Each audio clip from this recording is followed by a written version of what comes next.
And when we whoop enough ass, everybody gonna get in line and do right. All right, peace and blessings, assalamu alaikum, shalom, welcome everyone. We are back, we are live. Peace and blessings, Doc. How you doing? Good, my brother. I'm good. Glad to be here, man. Yes, sir. Definitely.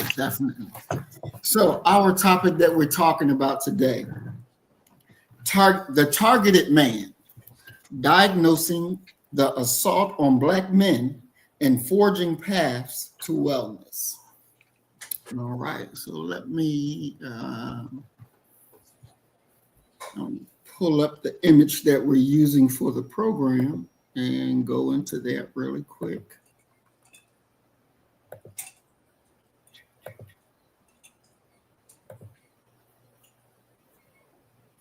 All right, so this is the image for the program that we're discussing tonight. And again, our topic is called The Targeted Man, Diagnosing the Assault on Black Men and Forging Paths to Wellness. So let's go over the image that we're using today. The central figure, a portrait of resilience. Instead of showing a man being actively targeted, the image presents a powerful introspective portrait. This is intentional. It centers the humanity and inner world of the Black man, not just his oppression. His expression is one out of outright anger or defeat, not out of outright anger nor defeat, but of deep thought, solemn strength, and resilience. He is a man who has endured, who is thinking, and who is looking forward. The duality, light shadows. The core meaning comes from the stark contrast and lighting, which splits the image into two symbolic halves. The shadow side, the side of his face in the shadow, represents the assault. The fractures, the subtle fractured lines like cracks in a glass, are the most important symbols here. They represent the psychology, the toll of systematic racism, the wearing from the constant stress, trauma from the school to prison pipeline, the pain from unresolved family dynamics, and the feeling of being broken by a hostile society. This is the visual diagnosis of the problem. The illuminated side, the path to wellness. The side of his face that is bathed in warm light represents forging of a path. The light symbolizes hope, healing, truth, self-awareness. It represents the work being done in therapy, the healing power of community conversation, like what we're having tonight. The love of the family, the internal decisions to seek wellness despite external pressures. This is the cure. Forward gaze, the agency of hope. Crucially, the man is not looking down or at a fractured side of his face. His gaze is directed toward the light. This symbolizes agency and the focus on the future. He is not defined by his trauma. He is aware of the cracks, but he is not consumed by them. His direction and intent are towards healing and building a better future. This represents the active, courageous choice to forge a new path. In summary, the image is designed to communicate this complete narrative. It acknowledges the profound fracturing assault on Black men, the shadows and the cracks, but ultimately centers his resilience, his active, courageous journey toward the light of healing and wellness. It is a portrait of survival, introspection, and hope. All right. Doc, what's your thoughts on that, dealing with the picture of our brother and today's topic? I think it's spot on. You have a brother here who is not bowing down. From outside perspective, one can make the argument that quite simply this brother right here isn't really having to deal with much struggle and strife in America. And for me, it really does indicate the way that Black men have been able to hold on to inside of themselves so much pain, so much struggle, so much strife. And let's be very honest that when we're talking about the Black experience in general, but Black males particularly at this moment, we have been the ones that have always had to just keep going on, hoping that the world will go ahead and make a way out of no way far too often for us. And although I know that it is one of the more popular descriptions that we see with Black women, a good bit could be said that Black men are possibly the most sacrificial.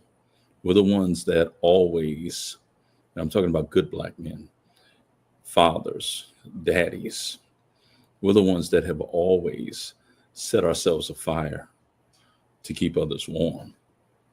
It's part of the explanation for why we die the soonest. I can remember many of those discussions surrounding retirement and Social Security. You start paying attention to those things as you advance in age. And there was this robust discussion probably about 20 years ago about having separate rules for Black men, because the expiration date for Black men was about 63 years old. And many people said, my God, will they never receive a single retirement check? So maybe we need to create separate rules for them. But of course, one of the things that we know for sure is that much of that was due to Black males dying in gun violence between the ages of 16 to about 30. And I yield with that, brother. Awesome, Doc. Awesome. Let's look at this narrative, the threat narrative, the perception that Black men as inherently dangerous shape policing, it shapes sentencing, even daily interactions. How did that narrative actually come out and be able to stick through all these generations? Because it's of great use. If you go back and you look at the depiction of Black folk during American chattel slavery, and I deal with the British colonies and what developed there because it's what sprouted America.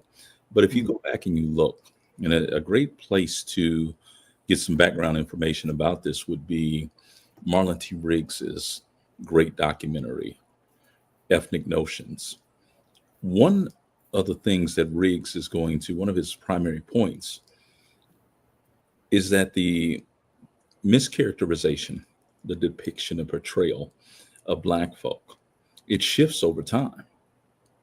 And it shifts to serve a purpose to what we know as white supremacy.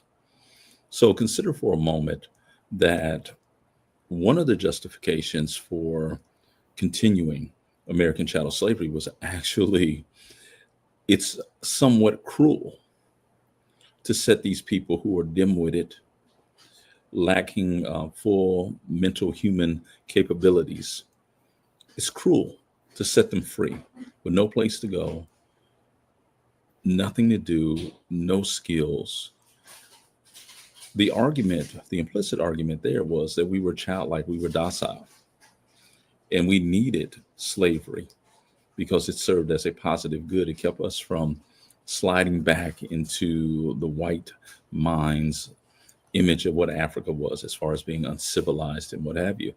Now, fast forward past 1865, go forward, and what you're going to see is a completely different caricature and description of Black men in particular, that we are now dangerous, that we are rapists, that we are killers. Now, just a couple, not even a decade before, we were childlike, docile, feeble-minded. But once it became in the interest of white power brokers for us to be re-enslaved, And make no mistake about it, when Rayford Logan's talking about the nadir, the lowest of the low for black folk, he says it's 1877. What white folk have done is they created a story.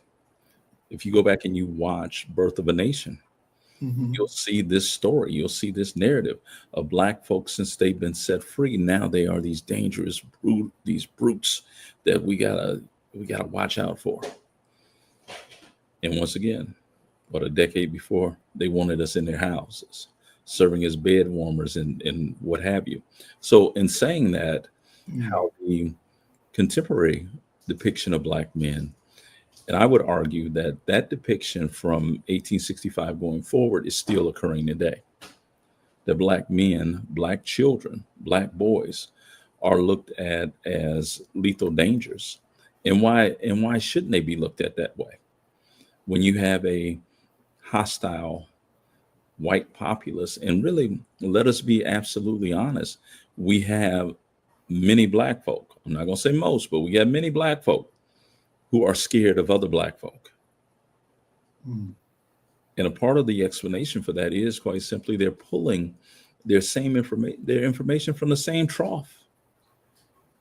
We allow our children to watch the same movies, Mm.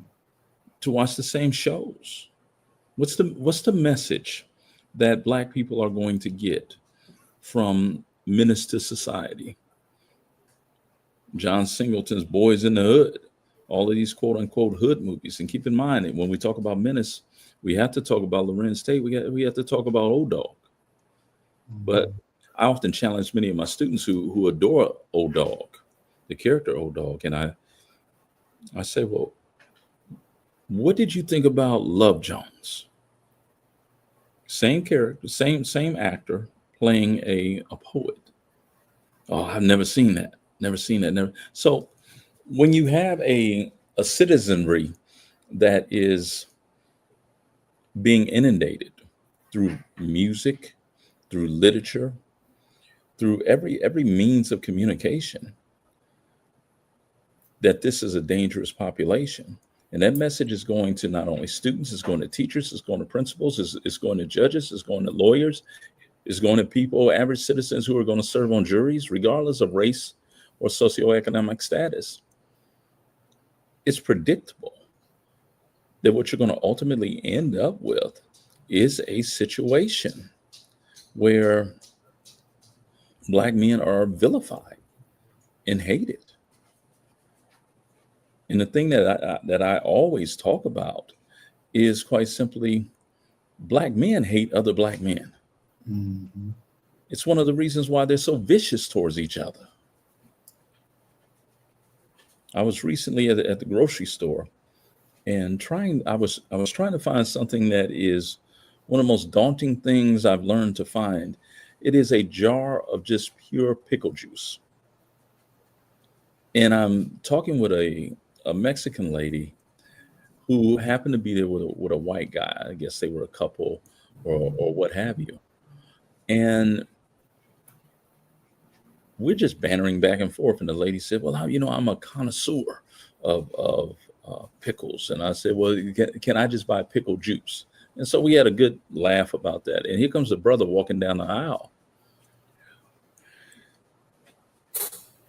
I don't know what his problem was.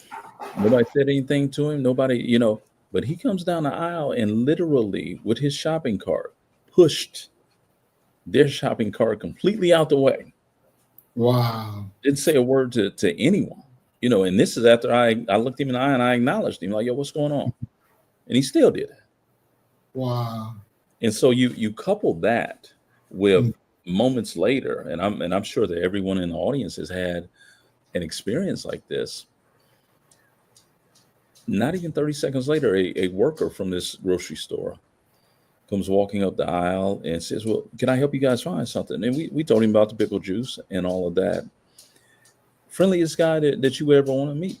So within 15 to 20 seconds, I met a brother who could kill me as well as would probably rather see me dead than look at me, versus another brother who was willing to run around the store and look to see if he could solve this dilemma.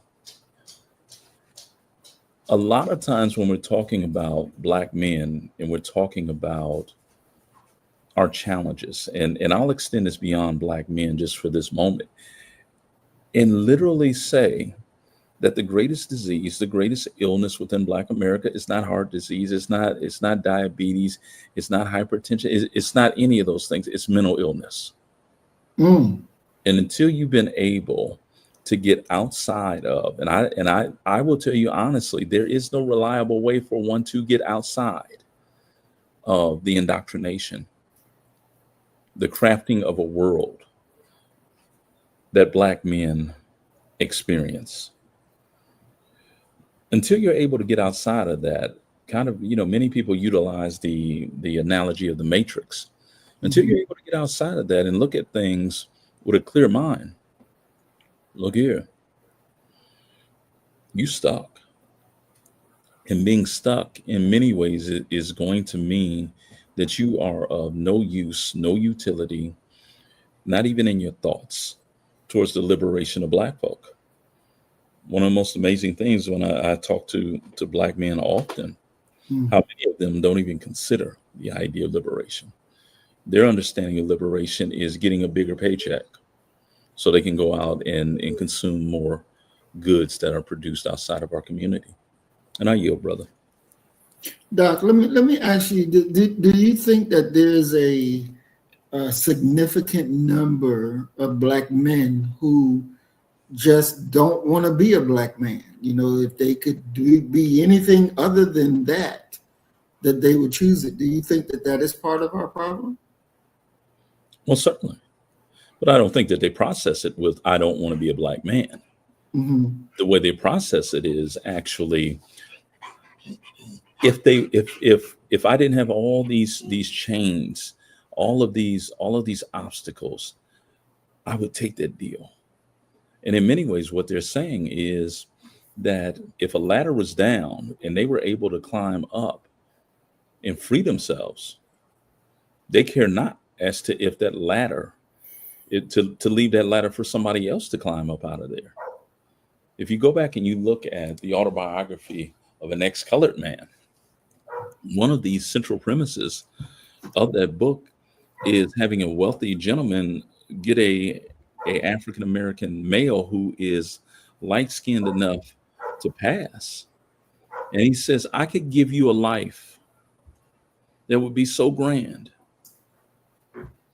you would never want to go back to being Black. And in many ways, when you talk about, especially you're talking about Black folk who somehow have come upon quite a bit of money, many of them behave as if their money is enough to paint them a neutral tone in the view of white America. And the truth of the matter is that that'll never occur. Whenever I talk about these moments right here, I'm reminded of Du Bois, The Souls of Black Folk. Page 1, Souls of Black Folk. Du Bois makes this very interesting, reverberating point. He says, it is a peculiar sensation to view oneself through the eyes of another. I mean, really think about that. It is a peculiar sensation to view oneself through the eyes of another. When I press Black folk about how do they see other Black folk that they do not know, I find that their viewpoint and their perspective of things and how they react to it is not much different from white folk. Not much different. Now they won't say, well, that means that, I'm divorcing myself from Black. No, they don't approach it like that. But as far as having a significant, conscious, visceral connection to other persons of African descent, I would argue that all persons of African descent are out of their minds, or at least the vast majority of them. Wow. Maya brings up a good point. She says that this is why knowledge of self is so important. But Doc, dealing with knowledge of self, is it that Black men run from that, or what? How do they not in turn see that that type of knowledge is valuable to have? One of the most shocking quotes that I've ever heard, and this came from a gentleman that I held in very high esteem. As a 1980s kid, I remember Reggie Williams, Patrick Ewing, David Wingate, all these brothers that was up at Georgetown, you Mhm. know, wreck and shop. And John Thompson, is who I'm talking about, famed head coach of Georgetown, had this very weird moment in an interview. And he says, why would someone study something that they can't make no money off of? Mm, And I think that there mm, is the crux of what far too many Black men think about knowledge of self, in that sort of area of personal enlightenment, of self-reflection, of self-improvement, of figuring out what happened to not only Black folk in general, but what happened to you, and how do you undo what happened to you. In saying that, far too many of our people will tell you, if there isn't any money attached to it, why should I care about it? If it don't make dollars, it don't make sense. 50 Cent said, get rich or die trying. As if the accumulation of goods, of money that you can't take with you long term, is a sign of a life well lived. So, mm, in many ways, the idea of knowledge of self, of self improvement, who amongst us that has not been fortunate enough to have someone raise that window blind so that some knowledge, some light could get in, so you could see, oh wait, maybe there is something else out here. How many of the people who haven't had that can look at their community, can look at the trajectory of Black folk, and can link up intelligence, knowledge of self, refining oneself, and say it's worthwhile? mm, They become, in many ways, they make a choice, a decision to go ahead and think and behave like those who have historically oppressed our people. It's almost like, if you can't beat them, then join them. mm. Wow, that's deep. That is deep. I want to take this time out to go ahead and welcome those who are in our chat who've spoken up. Sister Mayat, peace and blessings. We're glad you're here. Emerald Modesty, peace and blessings. We're glad you're here. Brother Willie Rivers, peace and blessings, big bro. We are glad that y'all are here. And again, our topic today, the targeted man, diagnosing the assault on Black men and forging paths to wellness. Doc, I want us to talk a little bit about the school to prison pipeline. Mm. It proportionately affects Black boys. How are they being pushed out of educational spaces, and what interventions are proven to keep them engaged? Wow, the school to prison pipeline. I'm actually writing down what it is you said so I don't lose it. Okay. To keep them engaged. Well, let's be clear on this. Mhm. This is one of the things that Brother Malcolm said. Brother Malcolm said, to understand me truly, you have to not only look at my life and look at me, you have to look at my father, and you have to look at my father's father. Within that genius statement, what you have is a discussion of multi-generational, a lineage, a tradition amongst folk. So when you're talking about a tradition, and you're talking about, and we could be talking about not just decades, we could be talking about centuries. Mhm. That this is who our people are, and this is what we do. So if you have a situation where, and this is talking about how you get them disengaged from the system, I would argue that unfortunately that there are many Black children who are born from the moment that they are conceived. Maybe we can stretch it all the way to when they take their first breath.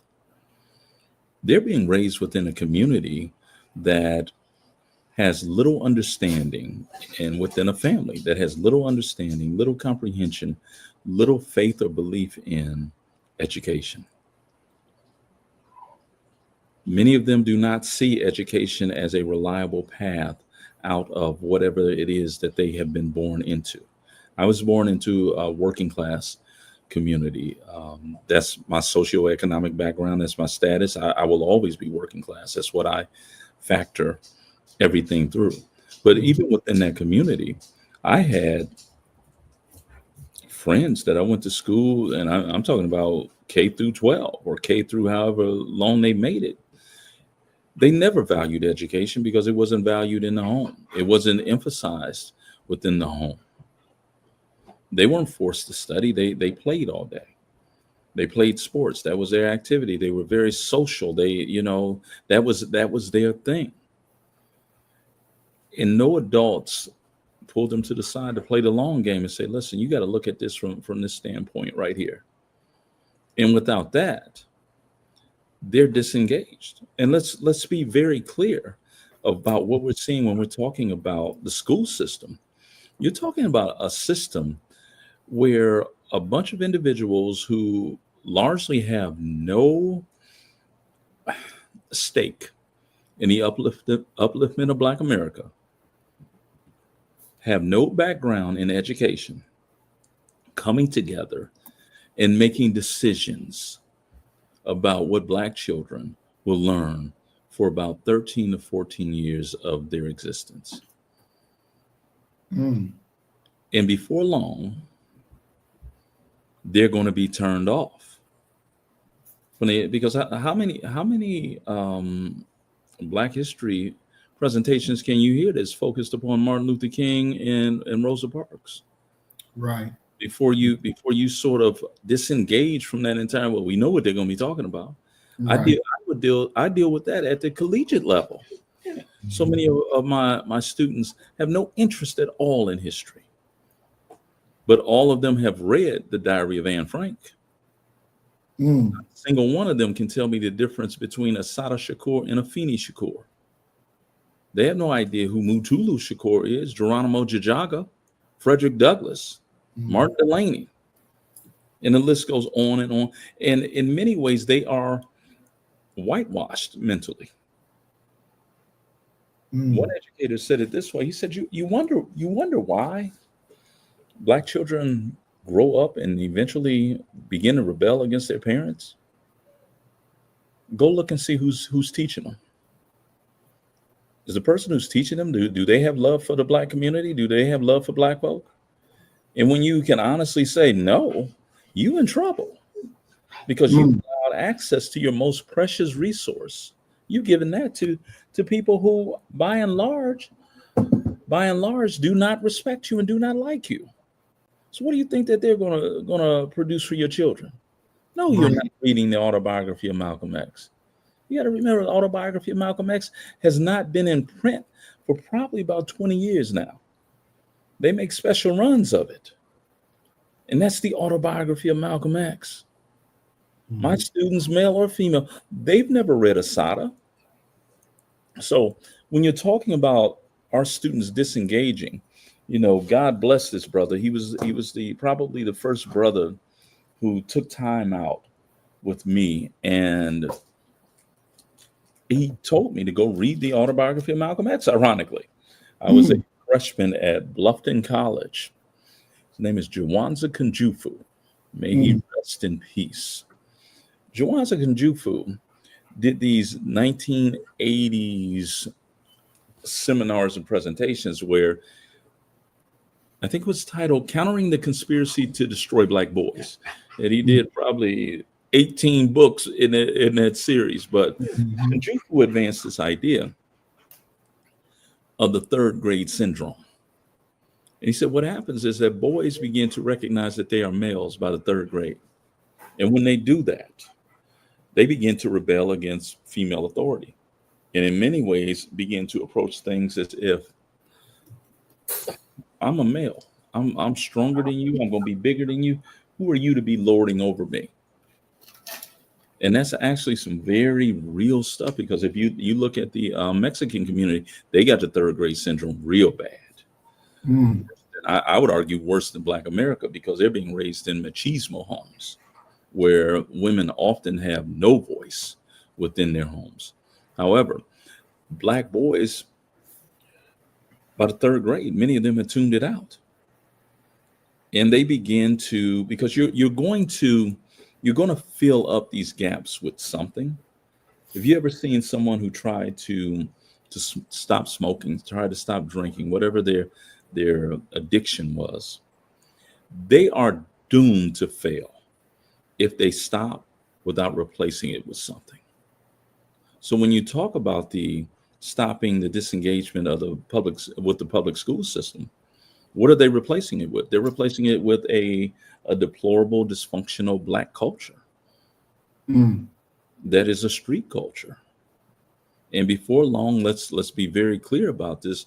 Before long, you're going to get caught up in one way or another, and you're going to end up as yet another drop in the school to prison pipeline. And there is no real effort to cease it from anyone within that system. Black folk have been locked out of the education of their own children. You don't have any say in regards to what they're going to read, but other groups do. We just saw the U.S. Supreme Court come out with the ruling that if you don't want your children to read LGBTQ plus literature, you can opt out. How come Black folk ain't organized themselves to the point where if you don't want your children to hear about Thomas Jefferson and George Washington, they should be able to opt out? The whole idea is absolutely ludicrous. That'll never happen, because Black folk will never get serious enough about this problem that's facing them. Mm. Wow. So, Doc, I want to ask you, Maya puts in, what about parental responsibility? What's your thoughts on that? Is the parents more to blame versus this prison to school pipeline? Are they the ones? They're a significant part of it. I won't say that they're solely to blame or major to blame, but let's be fair that we're talking about parents who have been raised in the exact same system that is victimizing their children. How many of their parents know who Asada is? How many of their parents can tell you about the Clotilda? Very few. So in many ways, what you're asking for is quite simply people who have no politicization, who don't understand the idea of curriculum and instruction. Black folk have historically been very obedient to those who have a bunch of letters behind their name, unless they Black folk. If it's white folk with a PhD, Black folk will shut up, because he's the authority on this, and he's this, and he should be doing this. Whatever that man says, that's what you do. We surrender any semblance of power or agency when we're facing quote unquote white educators. However, the results of that have been disastrous. I constantly hold my mother up and talk about my mother. You've heard me say for years now, I'm Catherine Viola Jones's baby boy. The reason for that is my mother, she's the one that turned me on to studying things a different way, to looking at them a different way. Now, how did she get there? She happened to be blessed with being a voracious reader. That's how she got there. And she was adamant. She didn't do it so much with my sister. And she told me that is one of her greatest regrets, that she didn't read to my sister. She read to me. And I actually feel close to my mother when I'm reading, when I'm writing, when I'm researching. I can literally feel her presence, her influence, for sure. Parents have a responsibility in this, but you're in many ways talking about laying an infrastructure and asking people around you to help with the infrastructure, and they have none of the tools, none of the knowledge to lay that type of infrastructure. And the system keeps them, and let's be very clear what we're talking about. This capitalist system, this dog eat dog world that we live in, keeps them so busy working 2-3 jobs. They're tired. Not only are you tired, you don't have the requisite knowledge. So it's not a stretch to say that the vast majority of Black parents are between a rock and a hard place.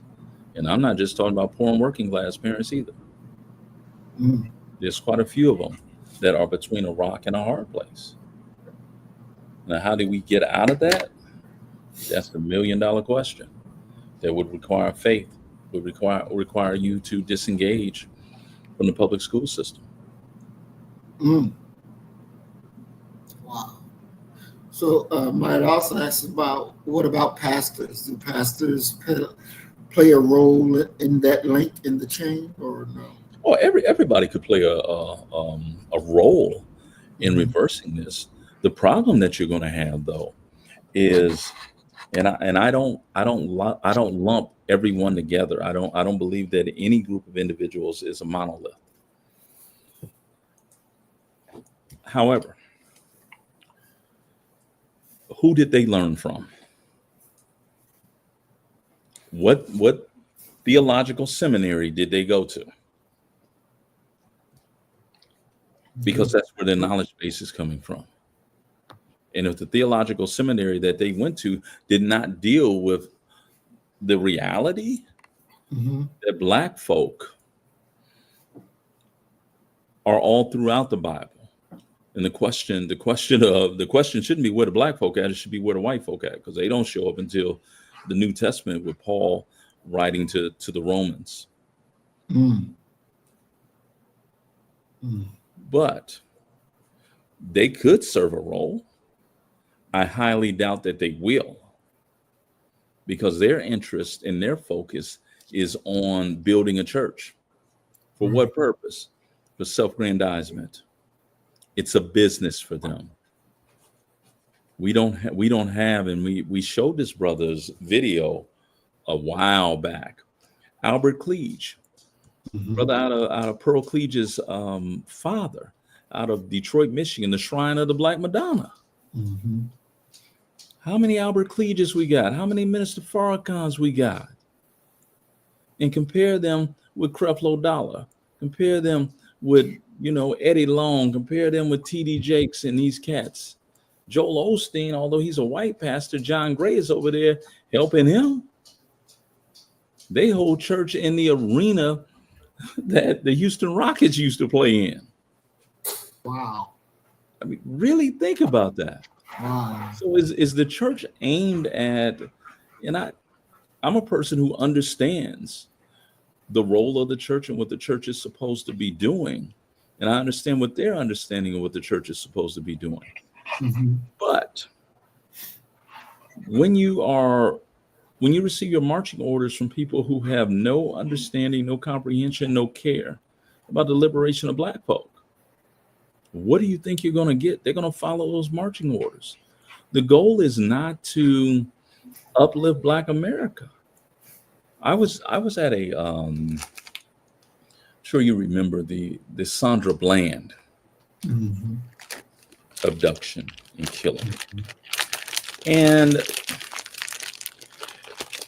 we rallied at this church, an AME church that is not 100 feet off the campus of Prairie View A&M University. I'm sitting there in this church that doesn't have central air, and this is June, July in Texas. And we are packed in there shoulder to shoulder so much that they were afraid somebody was going to have a heat stroke. They're getting out bottled water, going down the aisles, trying to make sure nobody stroked out in their little church. And I sat there and watched one of the leaders of that church stand up and say, listen, we're not here for none of that rabble rousing political talk. We're here to pray for those who did this evil. If I was not in the middle of a pew, I would have got up and walked out. What are we doing here? So my answer, would be quite simply, it's not that the church can't play a role. Look at who's heading the church and what their priorities are. If the priority isn't to end the suffering of Black folk, it's out of order. Period. Wow. Okay. So next question. What is the mental and emotional toll, the weathering, on Black men who navigate a world that is often hostile to their existence? How can we create spaces that foster healing and vulnerability?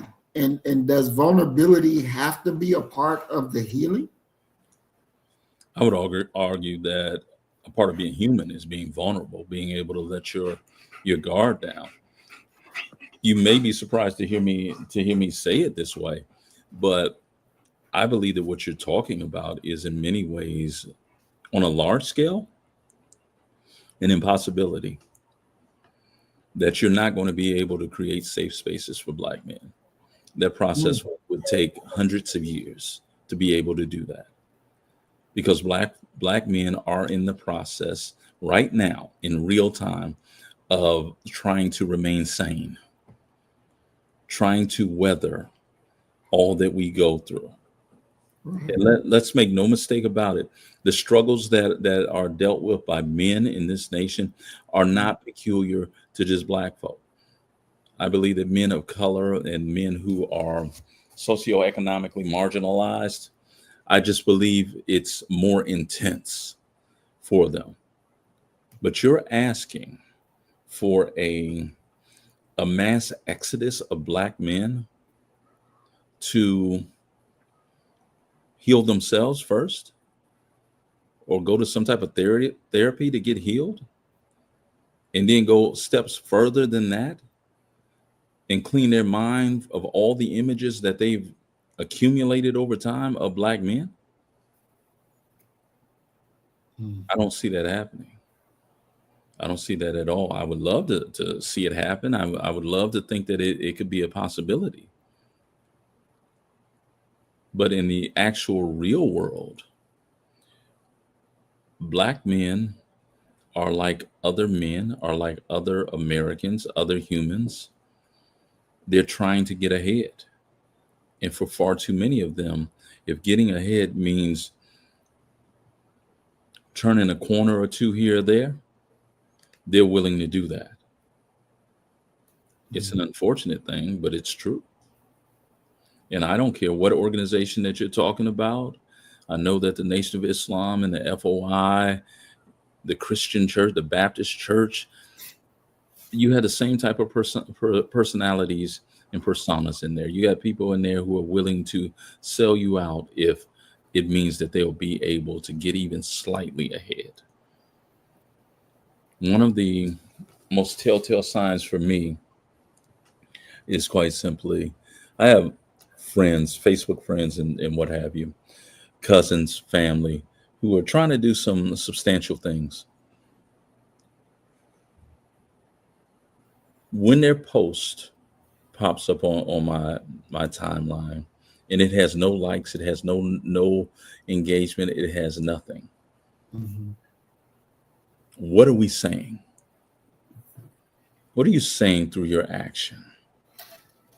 Even if it's not voiced, what are you actually saying? What is you're trying to get me to believe that Black men will be able to come together in mass to heal and help each other when they can't even agree with each other. They can't even agree to disagree. Let a disagreement arise. You've seen in this space, disagreement arise, Black folk get vicious towards other Black folk and be dead wrong. But they stood up. I stood up against that nigga. Come on, come on. Exactly. We've had situations where some of our most respected individuals have been, that nigga ain't shit. But come on, where's that coming from? How does that benefit black folk? How's that liberating? It's not. So we have so much hard work, so much heavy lifting to go through when you begin to talk about something as simple as just coming together as brothers. And I'm not, I think that, and I know this to be true. I know this much to be true, that healing and that coming together that you're asking about will never occur if we're looking for the masses to do it. So we need to have almost little satellite colonies that are doing that. Otherwise, it'll never occur. Because there's I had to give this lecture back in my hometown, and I go back. I'm doing it. It was spring break. Gave me a reason to go back and visit my family. I'm there talking about Black collectivism and uplift. And I knew the majority of the people who were there. There was one brother I did not know. Apparently, this brother was upset with something I said, and this was going to be his gotcha moment. Well, brother, what you said and blah, blah, blah. And he had totally missed what I said. And other people were saying, that's exactly what he said. No, it ain't. He didn't say blah, blah, blah. And the brother did not hear either a didn't or a did in a sentence. And he went completely ballistic, cut a fool to the point where the people who organized it kicked him out the meeting.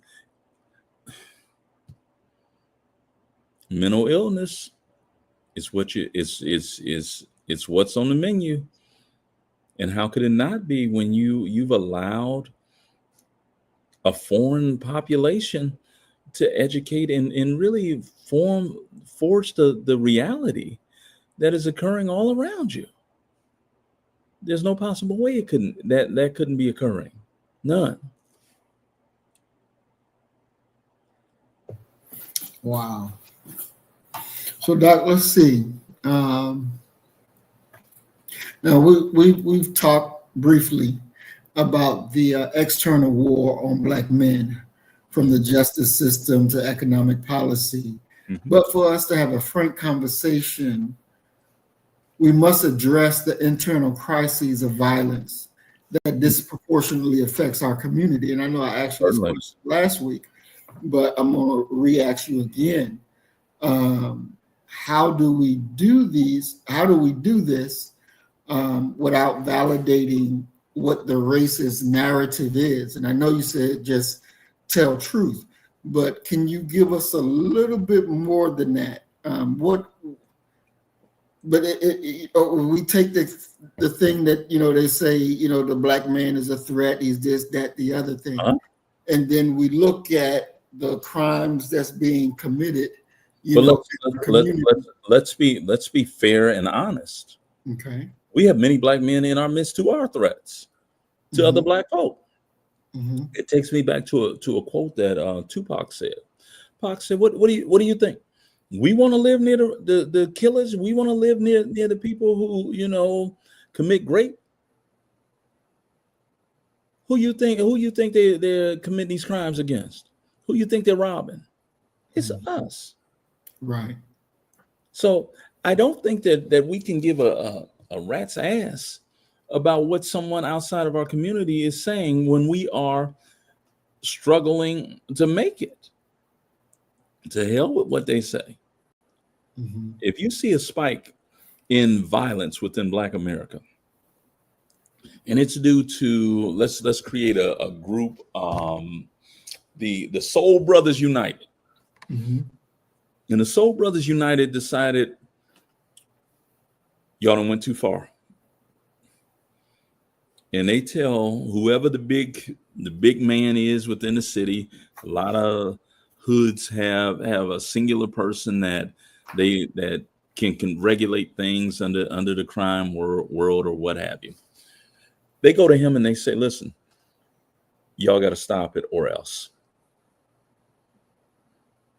And that or else will come from us turning a blind eye to the police department coming within our communities and slaughtering y'all. Or we will participate in the slaughter of you and your people. So you're either going to regulate them or we're going to do it. Let's say that tactic actually works in this fantasy scenario that I'm talking about. Should we care that the murder rate within Black America went up by 500% for the 36-month period? And after that period is over, we go back to a community of respect and dignity and safe spaces where our children are able to go to a park and play? I don't think we should care. There are some people who are so far gone that they need to be addressed and eradicated, either from within the community or outside of the community. They have gone crazy. I'm not concerned with what some narrative is. I'm concerned with, if God blesses me with grandchildren, that when my grandchildren say, Pop, we're gonna go across the street to the park, that I'm confident that they're gonna be safe. And how do we get there? We may have to go through the same violence that took it away from us. Because if you're not for us, you're against us. Right. So as far as reinforcing the dominant white narrative, I care not. I care not at all. Okay. Oh, please don't say that to me, Mayat. Take that down. Please. Don't make me start stuttering. Okay, so historically, the Black church, fraternities, and legacy civil rights organizations have been the bedrock of support. But looking at the support for what? Support for our communities. Okay. But looking at the specific crisis facing Black men in 2025, crippling mental health stigma, the digital culture that can promote destructive models of masculinity, and a gig economy that offers little stability, are these legacy institutions truly equipped for the modern battle? Or do we need a fundamentally new institutional model to save this generation and generations to come? I would argue that the church has been, and possibly always will be, the most important institution within Black America. If you want to understand where Black folk are and why they're doing what they're doing, look at their engagement with the church and look at what the church is teaching and putting out there. If you're struggling with engagement and you're struggling with a relevant content, you got some problems now. And we've had some problems for a very, very long time. I'm not arguing that all churches are irrelevant, because I'm quite sure that there are quite a few who are addressing many of the issues that are affecting our people. But I feel safe in saying that the majority, if not the vast majority, are wholly and totally irrelevant. They're on the sideline. They're on the sideline, scared and watching. In this generation that we're seeing now, let's be very, very, very clear. We've seen an erosion of a tradition of Black folk going to church. I went to church because my mother and my grandmother went to church. In saying that's the catalyst to me going to church and learning the lessons that I learned there. I know a grandmother right now who is 45 years old. Ain't never been to no church. She ain't thinking about no church. She thinking about, what they doing over there at the club, because she lost her teenage years and she's trying to recover them in real time. I say that to say this. Our people, unfortunately, by and large, are no longer at the praise house. They're no longer at the church. And that's a major issue. I think that the place that you will find the most Black folk at is the church. But the majority of them are not at the church fully engaged anymore. That's one issue. The second part of that equation that dooms us is who's preaching. What are they preaching? Are they hermeneutically sound? There's this YouTube channel. One of my guilty pleasures is YouTube. And I came across this channel where these people must have been cosplaying church, because the preacher was running around laying hands on people. They falling out, they jumping around. He went and grabbed a sheet and he swung it around all one, it was like maybe 10 pews on one side of the church. All the Holy Ghost came down on all of them. Kids and all. Y'all playing. There's no power to be found in that. So on the one hand, we are disassembled and scattered and not even going to the praise house. And on the other hand, for those who are now mesmerized and trapped within the praise house, they're not getting a liberation theology. They're not being told that their God must be Black. Mm-hmm. They're in there worshiping a clear figure and will look you in the face and say, it don't matter what race he was. Well, if it don't matter what race he was, why did the Europeans make him European? Exactly. And they can't deal with those things. So the fraternal organizations, the churches, I'm an advocate for, if it's positive and it's working towards the upliftment of Black folk and it's creating some semblance of Black solidarity. I'm talking about the alphas, the omegas, the kappas. I'll throw them in there as well. That brotherhood is fine, but you can have brotherhood over some BS. And I'm not calling for you to 100% 24/7 be on. Mm-hmm. You can have some room to relax and enjoy yourself, but at the exact same time that you're relaxing and enjoying yourself, 85% of the time you need to be working towards the improvement of Black folk. Mm. And if the organization is not doing that, the majority of its time, it's not worth having. It's not going to move anything. It may mobilize resources, but those resources will be foolishly spent. Wow. And that is something. Doc, do you think that the Black church has a problem with the way it relates to our people? Who do you mean by our people? I mean, Black people, period. Black Americans, Blacks that our ancestors were enslaved here in America. Does the Black church have a problem communicating with us? Most certainly. But the reason that I can say most certainly with great authority is that the ones they need to be talking to, the ones they need to be reaching, is that next generation. And I find it very difficult to believe that a man who is in his 60s, sometimes 70s, still up there in the pulpit preaching, mm-hmm. knows how to reach that young demographic. Very hard for me to believe. They don't know how to reach these children. Right. And in many ways, these children don't know how to absorb knowledge either. Mm-hmm. There was some point that you learned how to be. You learned how to sit down. You learned how to pay attention. You learned how to take notes. What do you do with a generation of individuals who have none of those skills? Mm. And in many ways, from all intents and purposes, have no interest whatsoever in developing them. Mm. Mm. Mm. Mm. Wow. Okay, so now we're going to go ahead and move to the actual video portion of the program.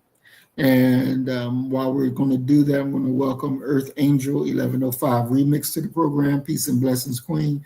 We are glad that you're here with us today. And I'm also going to welcome Forecast Radio. Peace and blessings, big bro. We are glad that you're here with us. Again, our topic today, the targeted man, diagnosing the assault on Black men and forging paths to wellness.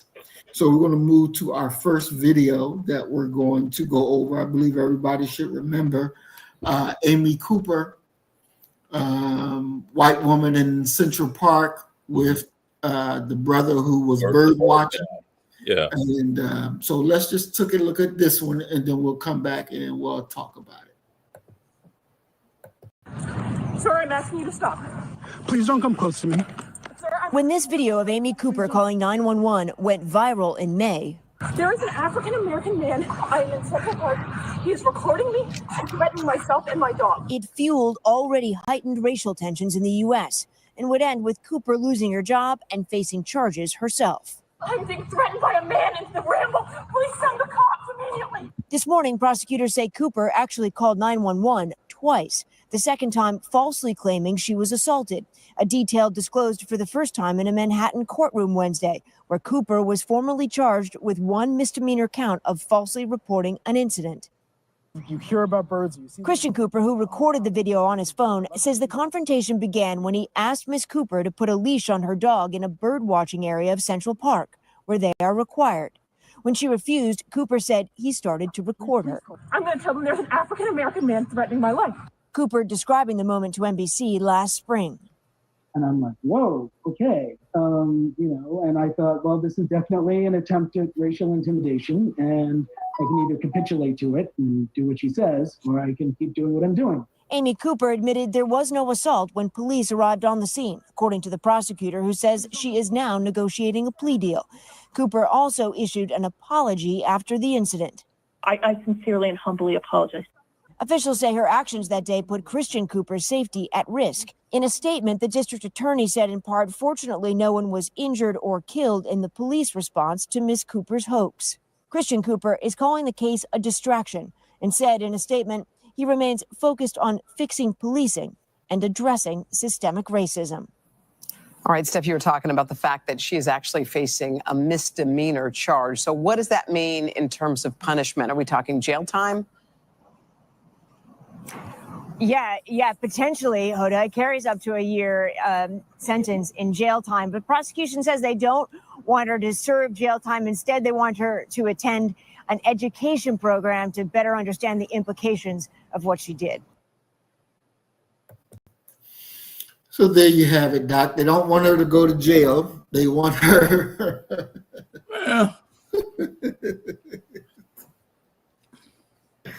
Well, Wow. What's your thoughts before I get into my questions? Predictable that they're going to do whatever they can do to keep the system running, and let's be absolutely fair as well in regards to this. We need to have a societal check upon this idea of plea deals and plea bargains. We need to go back to Old Testament law. If you did it, then you getting ready to do all the time behind it. Mm-hmm. And that's regardless of race or what have you. But the way things occur now, you can't really be surprised. We knew that white woman wasn't going to no jail behind that, not to do no serious time. Mm-hmm. Now, if they had come up in there and blew their brother into eternity, who would what would have been the charge? None. What would have happened? None. He would have just been dead. Mm-hmm. So in many ways, you have to advise Black men to be playing defense. Unfortunately, we got to play defense with everybody, and make sure you have your ducks lined up. But yeah, come on, you didn't accuse this brother. And I this week I actually had a somewhat similar experience when I was dropping my dog off Mhm. Huey off. I told you my dog's name is Huey P. Newton. Dropping Huey off, and there was a white woman in there, older white woman. People are dropping their dogs off. So to have your dog on a leash. Your Mhm. dog is on a leash, but she ain't holding the leash. And I didn't talk to Huey. I'm like, just sit, because he's a German Shepherd, and Mhm. he's a very black German Shepherd that likes Mhm. to talk stuff to people. And I noticed about him. And so we come up with, I won't even take him in the lobby if there are other dogs that are there. It's not going to be a very good thing. She's in there, walks in after we did, not holding the leash, and her dog turned, some little dog turned and kind of made a run at him.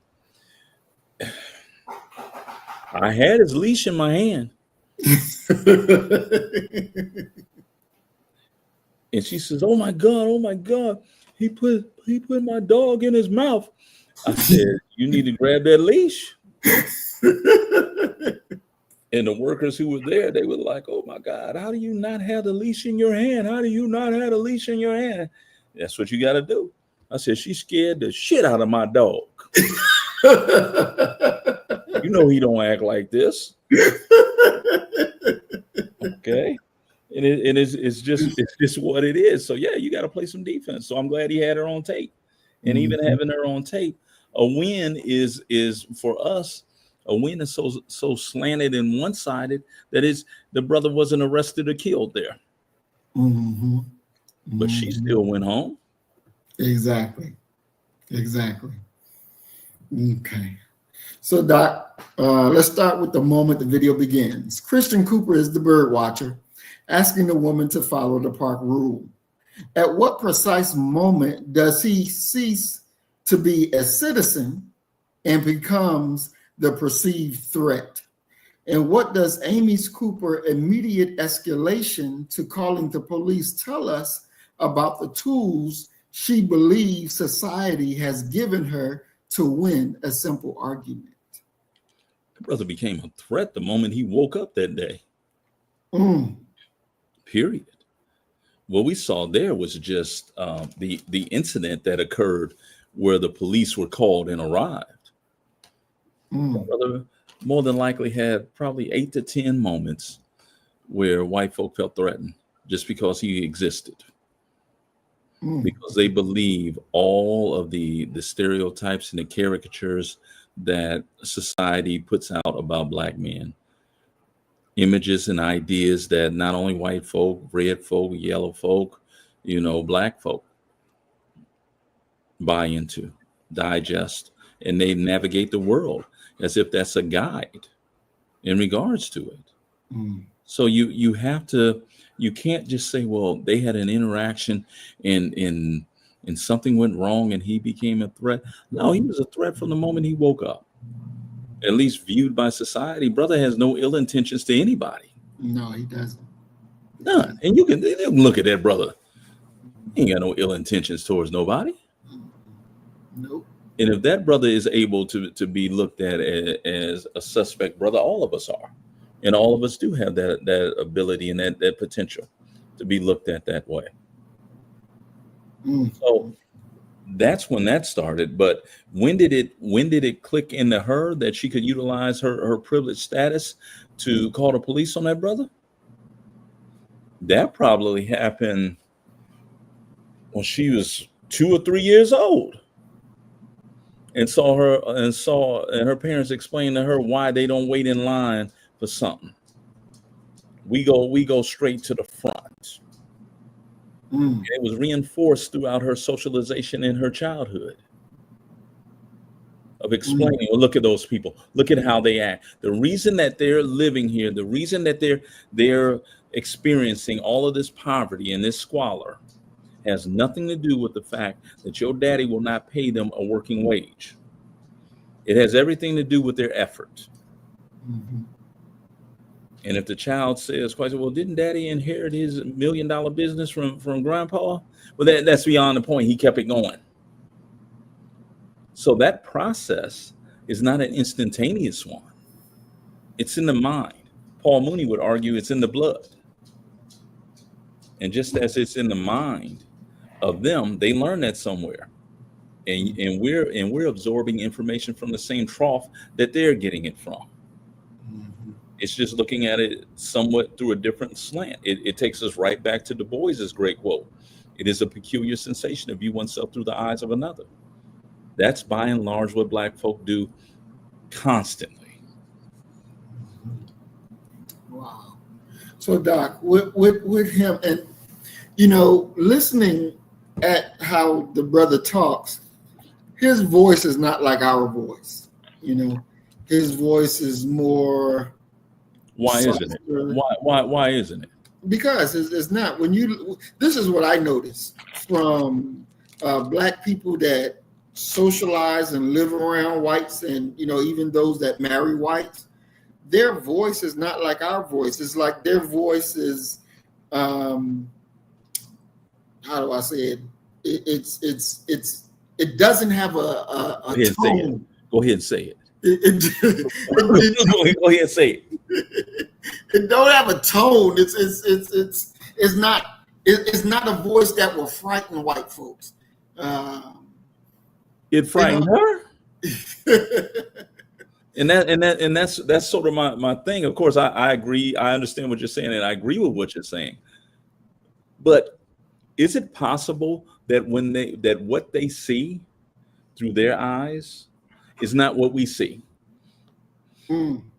Because when we see that brother, we see what you're describing. Oh, this is a brother right here. He ain't been raised in the hood for sure. He out here looking at birds. He trying to see a triple striped blue robin and gonna get excited about that. What they see and what they hear, I guarantee you, is totally different from us. In her mind, that brother sounded like Tretch from Naughty by Nature. Old dirty bastard. And especially when he tried to give her some directions. Oh, this is a dangerous Negro right here. Who you think you are? And you think that she heard that through a calm, appealing? No, she didn't. He drove that white woman insane.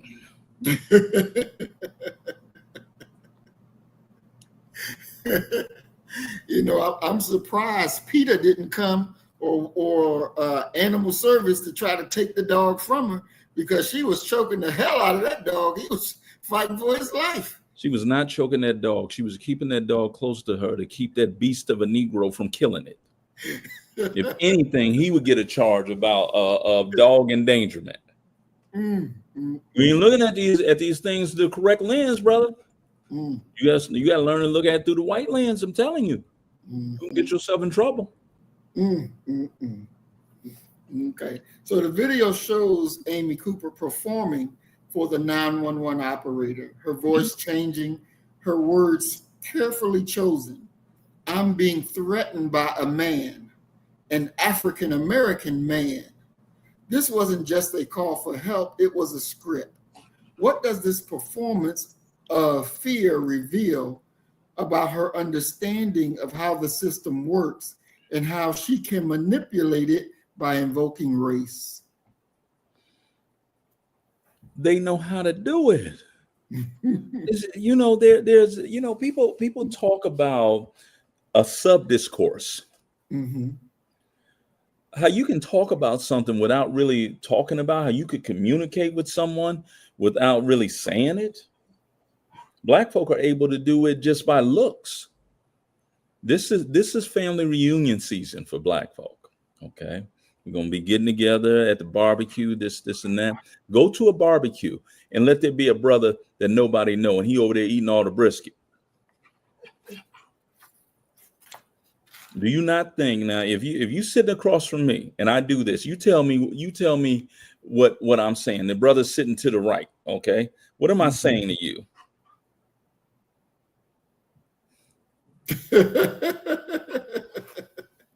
Now, if we can communicate like that, non-verbally, she knows to put some panic on her voice. Okay, white woman in danger. And 911 operator didn't hear nothing about no African American. This was a nigga getting ready to rob her. Because why would he be over there in the ramble? That's where the birds are at. all the images of black men coming out of whatever project that is close to Central Park were immediately activated. You gotta, go back and look at the Central Park 5. What happened there? Black men going through the park, they're wilding. These are wild beasts. It's all in the imagery. And we all carry, unfortunately, it's unfortunate to say this, but I believe it to be true, that we all as Americans we all carry in our minds some negative image that can be raised up about black men.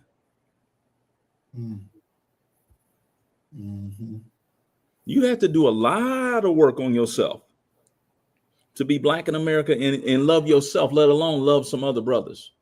Right. That is heavy lifting right there.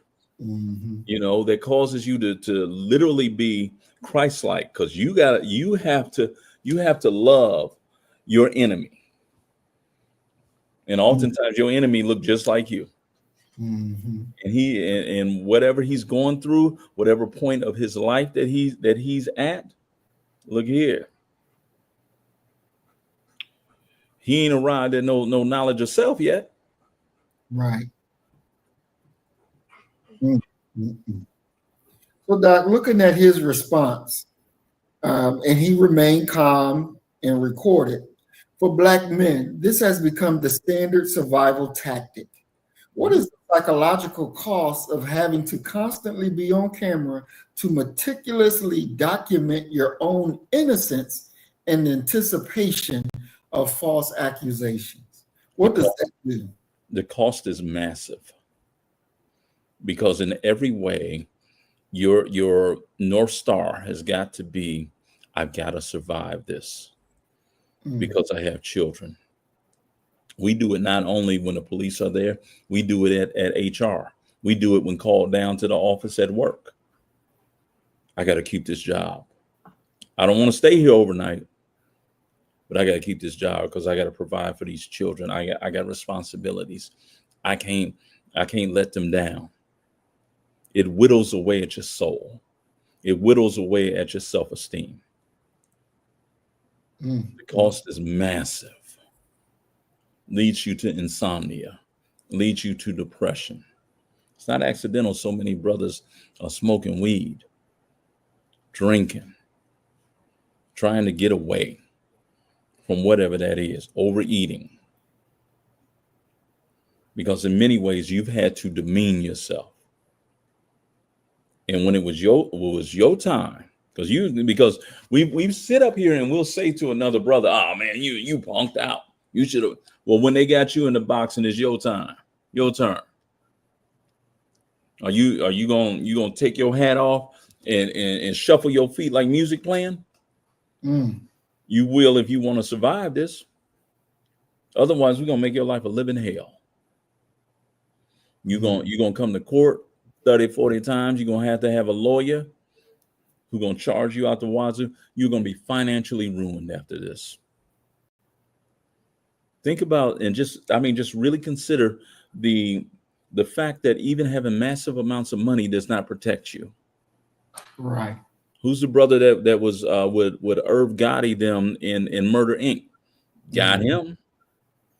Look at Puff. Look at R. Kelly.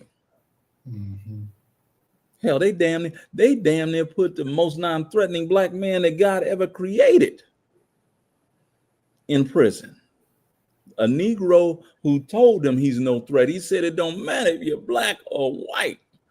They almost locked up Michael Jackson. True. So the psychological cost is going to be massive. And one has to ask themselves, how many times can you empty that bank, that psychological bank? How many times can you humble yourself? How many times can you accept being demeaned because you see a larger thing there Mm. before you can't snap back? Mhm. What's that number? Mm. Wow. So after this incident, Kristen Cooper said during the interview, the case of Amy Cooper is a distraction from the larger issues.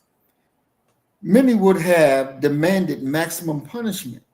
What does his perspective teach us about the difference between individual accountability and systematic justice? Is it possible that focusing on punishing one Karen allows the system that creates them to remain unchallenged? Yeah, I mean, you're talking about a multifaceted endeavor. This isn't, she wasn't created last year or the year before. They're growing them like weeds grow, with the idea that I am privileged. And how long do you have to be, how much privilege can a human experience before it turns into superiority? Before even the idea of being treated fairly, let alone having a single disadvantage,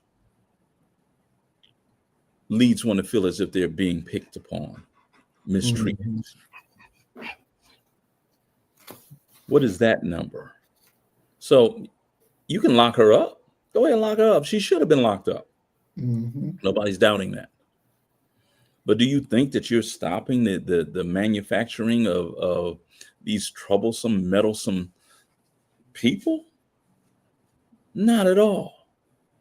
They're manufacturing them like they're manufacturing cars. Mm. And they're manufacturing brothers who will take a gun and stick it in your mouth and take your money like they're making cars. We're dealing with, as a society, a socialization problem, a priority problem. How many people do we personally know who actually understand what their life is about? Mhm. Or they're just out here trying to struggle and survive? Mm. Mm. So, Doc, if he didn't pull out his phone, and the police arrived with her acting the way that she was, do you see him possibly being killed, being beat? What would you see? What would have done to him? Honestly, anything could have happened. But if you're asking me where I would place my bet, Mm-hmm.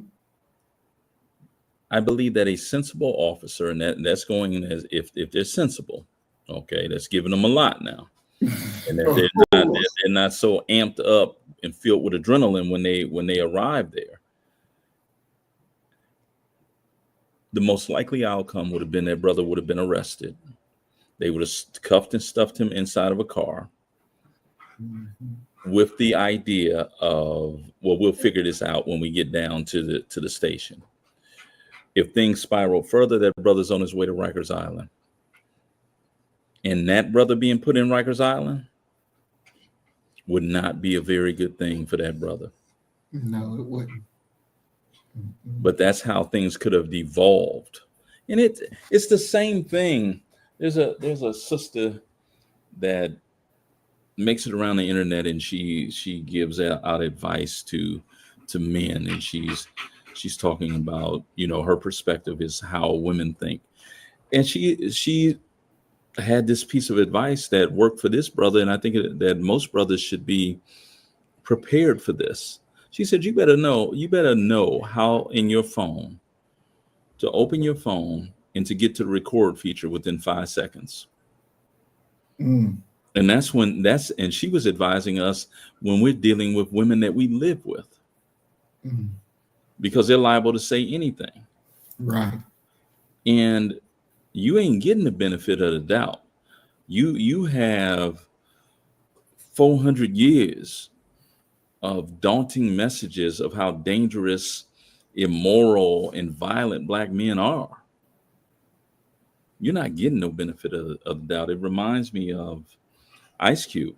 He has a lyric where he says, you better duck because the book is coming.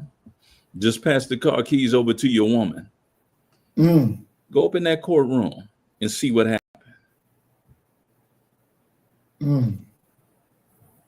Wow. So, Doc, this incident happened in Central Park, which is a liberal hub in New York City, not in the Jim Crow South, but again, in the liberal hub of New York City. What's the difference? Huh? What's the difference? Well, you got your liberal niceties that believe in race relations and believe in not being racist.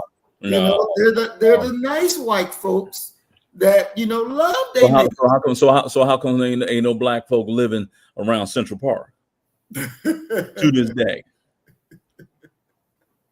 Come on, man. No, I side with Brother Malcolm on this one. When Malcolm said, "Quit talking about the South. As long as you south of the Canadian border, you south." So then what you're saying is that it doesn't matter where you are in America. America is deeply embedded with American social contract that Blacks are on the bottom and can be misrepresented and abused at the twinkling of an eye by any white folk. Don't matter your political or racial persuasion of it. No, I'm not saying that. Okay. I don't fall into the bag. I don't fall into the bag. I used to fall into the bag of Most Honorable Elijah Muhammad, where he said all white folk were devils, that none of them were good. But what I think is that the good white folk, and there are a few, don't step forward boldly to check and chastise those bad apples that are in their midst. When you're talking about a quote unquote liberal city, let's be very clear about this. It's kind of what Huey P. Newton and Eldridge Cleaver and many other Panthers, Eldridge Cleaver in particular, he said this when he came back from Algeria. He says, listen, I've been a communist nation, a socialist nation, and a capitalist nation. He said, in every nation that I go to, everyone, Black folk have always been at the bottom. So when you're looking at these liberal cities with these Black folk, why are so many of them redlined into certain areas where crime is allowed to happen? Because make no mistake about it, you can stop crime. I'm right here in Houston, Texas. I'm probably, with minimal traffic, I'm about 5 minutes from River Oaks. River Oaks is exclusive. Okay. And I mean exclusive. Ain't no crime in River Oaks. None whatsoever. Why? Because you go up into River Oaks and act a fool. It'll be your last performance. They had a guy 2 months ago broke into a house at River Oaks. The guy whose home he broke into was actually at dinner, and his alarm system, it notified him, and he's looking at video of this dude in his house. He got in his car, he went home and blew his ass away. Case closed. And that's what we have. Let's be honest, that you can't sit here and this often devolves into the Republican versus Democratic Party debate.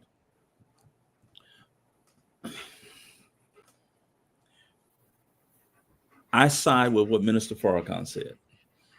He said that if you're black and you're voting in America, it's like choosing between Satan, Lucifer, and the devil. You're going to hell with all three of them.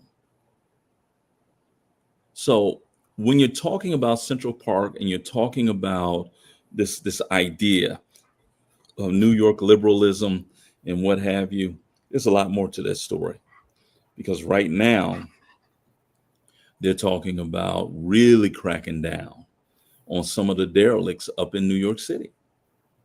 You know, you have to remember when Giuliani was in there, they quote unquote cleaned up New York. How they clean it up? Racial profiling.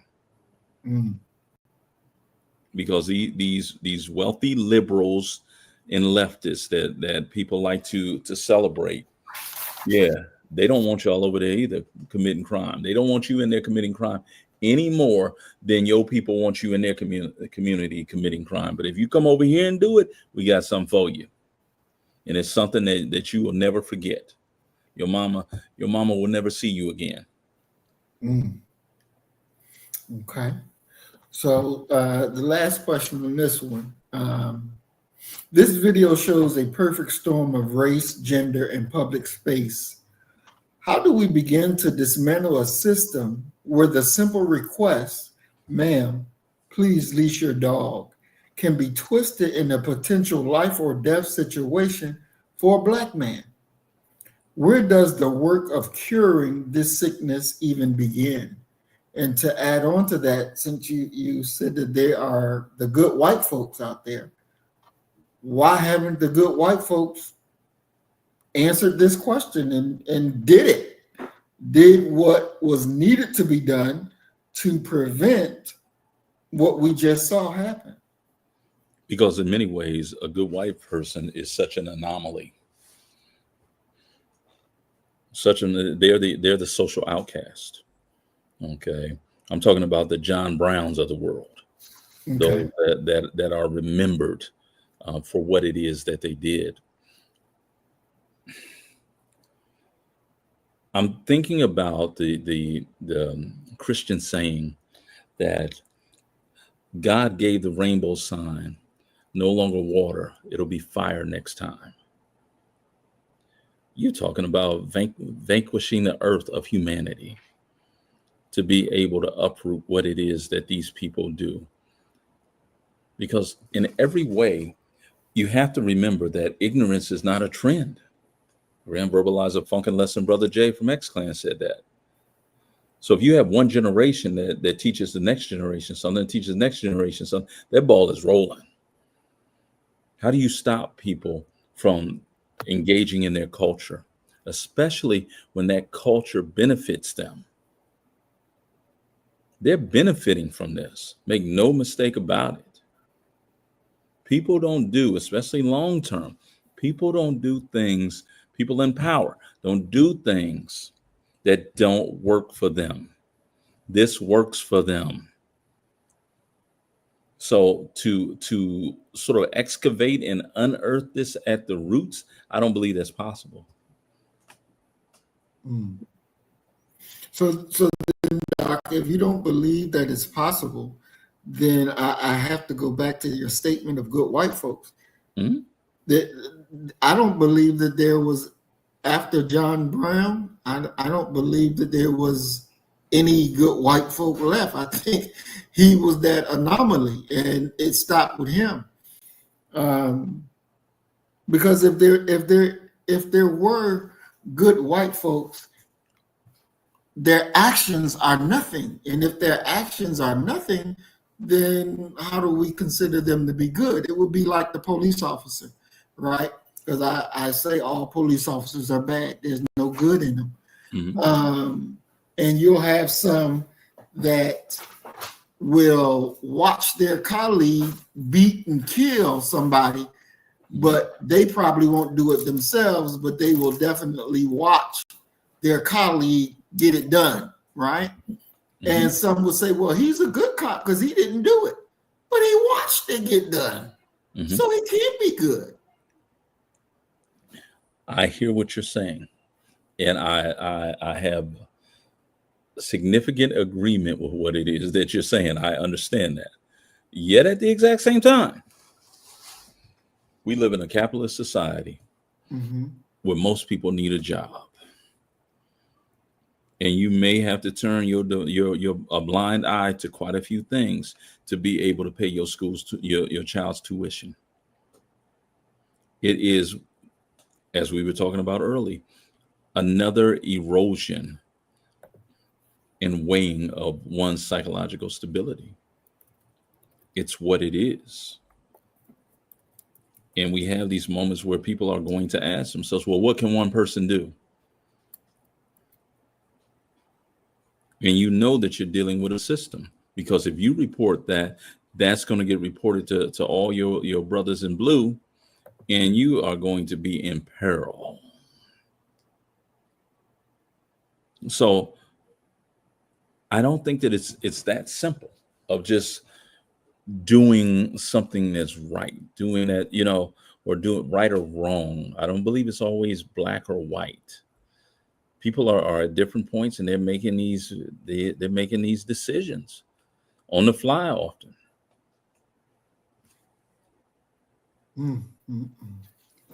Now, she also went, and because we know she got fired, so she did a suit, and then she blames the black man for her firing. And so here it is. It says she directly blames Christian Cooper for his role in her firing. First, she used his race as a threat, and now she is suing over the consequences of him documenting that threat. Yeah. What does this tell us about the price a black man is expected to pay for his safety? Is he expected to endure aggression silently, lest he be blamed for the professional downfall of his aggressor? Yeah. So we just, it's expected upon us just to shut the hell up and accept it either way. Yeah. I have a colleague who he was a VP at a university, and he just gotten there, and he'd been there for maybe 2 months. He gets called in to the president's office. Everybody has a boss, and the president said, well, we have several complaints against you. And these complaints were coming from his secretaries. He had 3 white secretaries, and he's a black man. He didn't understand the complaint, he said. He goes back and does his job. He gets more complaints. This time, they were going to have a hearing based upon, these complaints. He said, I go into this hearing, bruh, and they're talking. He said, I don't understand what it is they're talking about. They said that he was intimidating. Okay. And one of them had the nerve to say, he's so big and he's so black. He's a big muscle-bound bodybuilding brother, right? He said, I lost my cool. And I said, no, that ain't gonna fly. Y'all messing with my career. What exactly is it that I'm doing that's intimidating you? You know what this woman said? What? She turned to the Board of Regents, people that could take his job, tears streaming down her face. She said, he's doing it right now. He ultimately resigned. So yeah, you're gonna have to carry that water however it comes. It's a part of the psychological erosion of black folk. Unless you like Norma X and you just like, oh, I'm out. One of the things that you can rest assured of is that poor people who live in paycheck to paycheck and need that job cannot act up and speak their mind at a job. You mess around, end up homeless. Wow. So, Doc, let me ask you this, because you're at a job situation, and another black man is about to be done away with. You saw that he was innocent. You watched the whole thing. Do you go and speak out even if your job is on the line and bear witness that the brother did nothing wrong and the cracker is lying? Or do you be quiet and silently watch the brother? You talking about me or just in general? Just in general. What should black men do? From the moral position, they need to speak up. Mm-hmm. And they would need, and they should actually, we're talking about a moral position. They should speak up regardless of if it was a brother or if it was anyone else. It's the morally correct thing to do. Okay. However, in the real world, the capitalist world that we live in within this nation, you can get caught up in something. You get caught up in something that you never anticipated or saw coming. And both of y'all can be up out of there. And it may not be immediate. They may take their time to walk you down.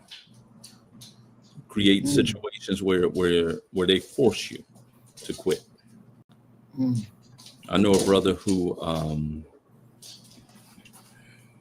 had a heart attack and was supposed to be going through therapy. They scheduled him. They wanted him to quit. He had to have a 4-hour block of time in his day for therapy. They created a schedule that made that impossible. So now he's facing, do I go to therapy that could save my life, or do I stay on this job that stressed me out already and led me to a heart attack? They didn't fire him. They forced him to resign. Wow. So I get you see somebody's wrong and this, and I recognize that. I understand all of that. Yet at the exact same time, I also understand because there is someone who's going to make the ultimate final decision on what occurs. And when you have that, you may have a problem on your hands. I know one thing. Go ahead, Doc. Go ahead. It comes back to who holds the ultimate power. That's what it comes down to. Black folk, by and large, generally speaking, we don't have the ability to make any demands upon white folk. We appeal to their conscience, their sympathy. Don't do this to us. Don't do this to me. I got this. You can't. What are you going to threaten them with? Right. And it's a sobering thought that you really don't have much power, if any. We've seen this recent boycott of Target and what have you. Cool. You may have harmed their bottom line, but what did you really accomplish? You didn't bring this system to its knees. You're not even, the majority of you aren't even aware that you're dealing with a system. You just think this stuff is happening. No, this is an exploitive system predicated upon the idea of needing workers in an underclass. This is capitalism at its finest. And things are getting ready to get even worse. Much worse. Wow. Well, I know one thing. If it's a black person and I'm there, and I would definitely speak up for them. If it's a damn white person there and I see the thing and they looking for me to speak up, look here, you be a dead motherfucker because I ain't saying shit. But see, what does that say about the impact that this system has had upon your soul? Well, is that they have done so much to us. They really have. But so you'll compromise yourself because of what the system has done to you, done to our people. Yeah, they look. they earned it. If you know, they earned that ass whooping. So it's so many black people that they done that to. But the average white person, you indict them for what all of them did? I sure do. Every last one of them guilty. Every last one of them crackers are guilty. You're an extreme case right there. You're an extreme case.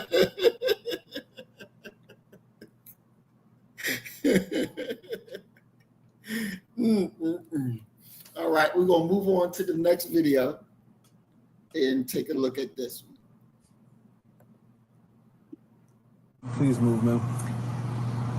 I can. Do you live here? I'll answer that question. Excuse me. I'm sorry. The keypad is right there. I understand that, ma'am. You can film me. That's okay, fine. I understand, ma'am, but you're blocking me. Into my building. Okay. And okay. It's my building as well, so I need you to get out my way. Okay, what unit? I don't need to tell you that information. So excuse me, ma'am. I'm uncomfortable. Okay, you can be uncomfortable. That's your discretion. You're uncomfortable because of you. I need you to move out my way, please. No. Ma'am, please stop touching me.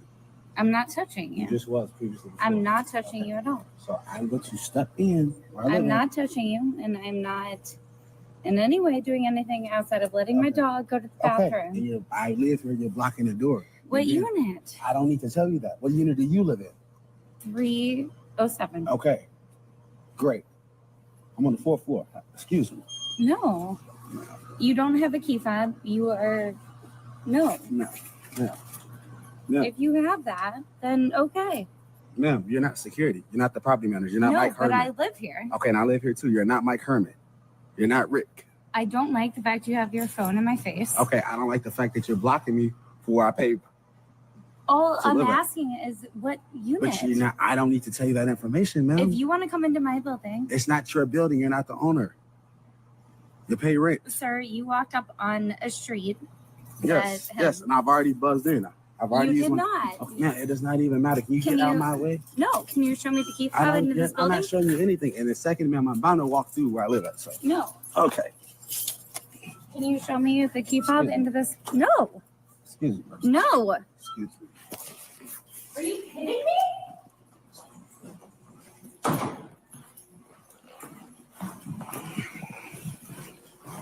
Wow. Call the police, whatever you want to do. Where are you going? Do you have a key fob that looks like this?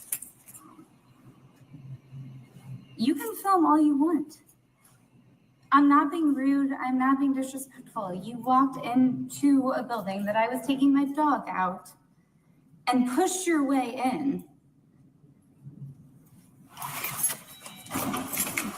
No.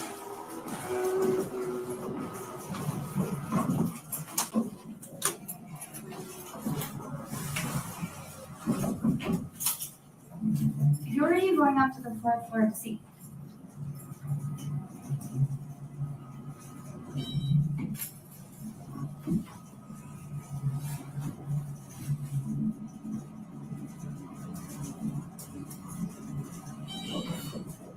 No, I want to know who you're going to see. So now you're going to follow me? I am. Why? Because I would like to know who's friends and why you're here. Because I live here. And if you do, then I would like to meet you because you're a neighbor. And you're going to start off on a good note. I don't want to do no diligence. I'm going to my house. Where I live at, where I pay. I would like to introduce myself then as a neighbor.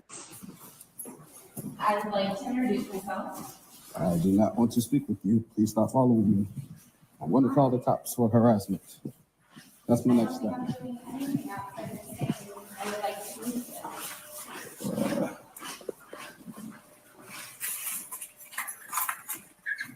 You just follow me all the way to my door.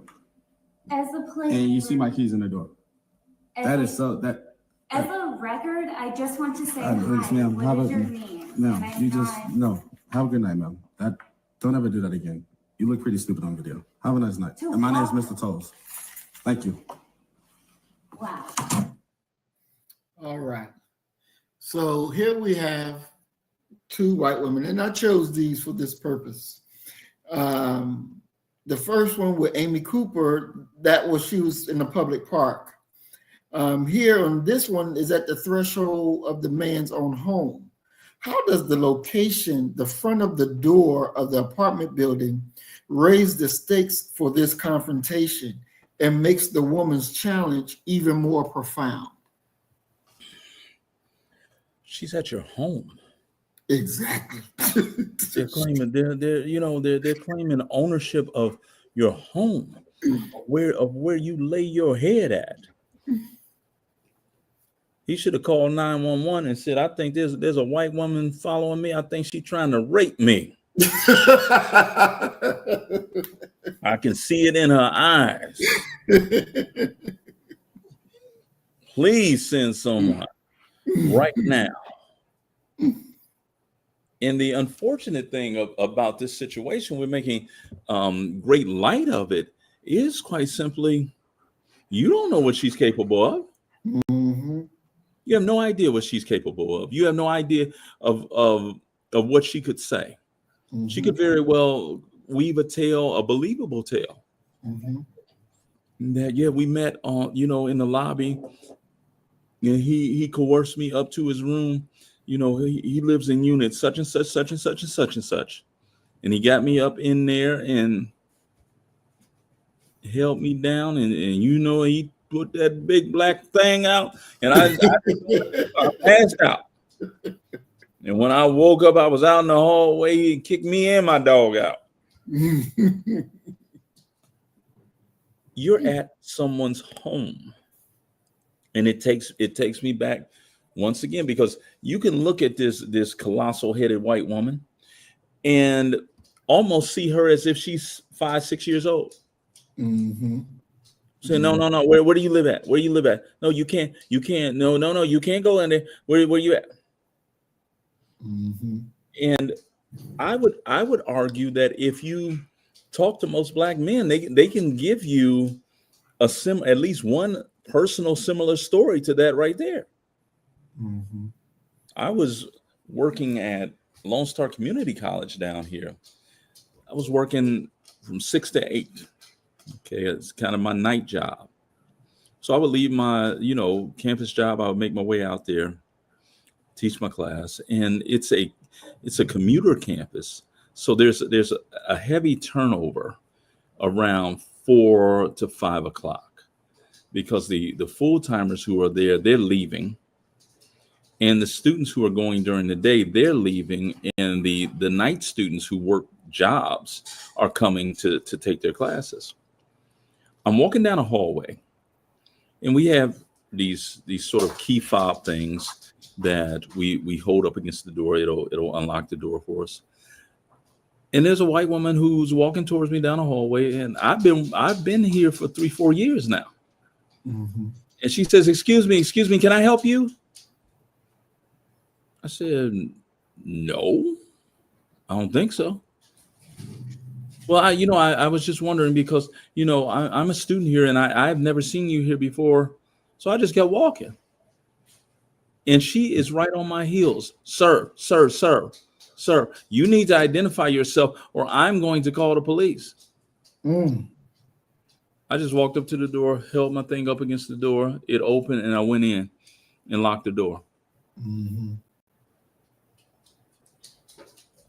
There's nothing that you can do with that. That person has a sense of entitlement and an air of superiority that is out of this world. And you think that you can have a rational conversation with them? You simply cannot. No, you cannot. It's not going to happen. Mm-hmm. And any engagement you have with them has a significant potential to turn left. And if it turns left, that left turn is never going to be good for you. Mm-hmm. Wow. So one thing that I've noticed, several things, but this one thing I want to point out. The woman's justification is that the man pushed his way in while she was taking her dog out. She constructed a narrative of aggression to justify her actions. How is this similar to the way the justice system often constructs narrative to justify policing and the prosecution of Black men? Same thing. You know, you have to really, really think about how powerful a narrative is. A narrative can move mountains. Let's be very clear about that.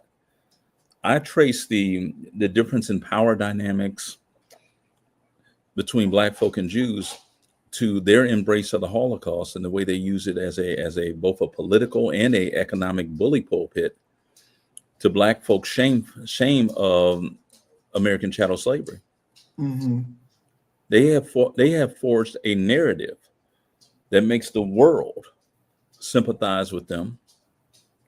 And let's be honest, we're within less than 20 years of it being the outbreak of World War II. Mm-hmm. With the Jewish Holocaust and all of that they're still talking about as if they went through it themselves. And it's still as powerful today as it's ever been. Whereas Black folk are told their narrative, shut up about that. Well, just keep talking about the past. Right. Trying to move forward. It's about a narrative. Who can tell the better story? Who can tell the better story? I mean, you know, not to belittle the brother, but when you look at Puff, his lawyers created a narrative. And by the end of that narrative, we're sitting here looking at Cassie like, you nasty skank hoe. Mm-hmm. Something that we never thought that it's the narrative. It's the power of the narrative. So let's be very clear about this. When you begin this narrative with, I'm going to tell you a story about Hannibal Lecter. Mm-hmm. You already are set up for, this is going to be some bullshit right here.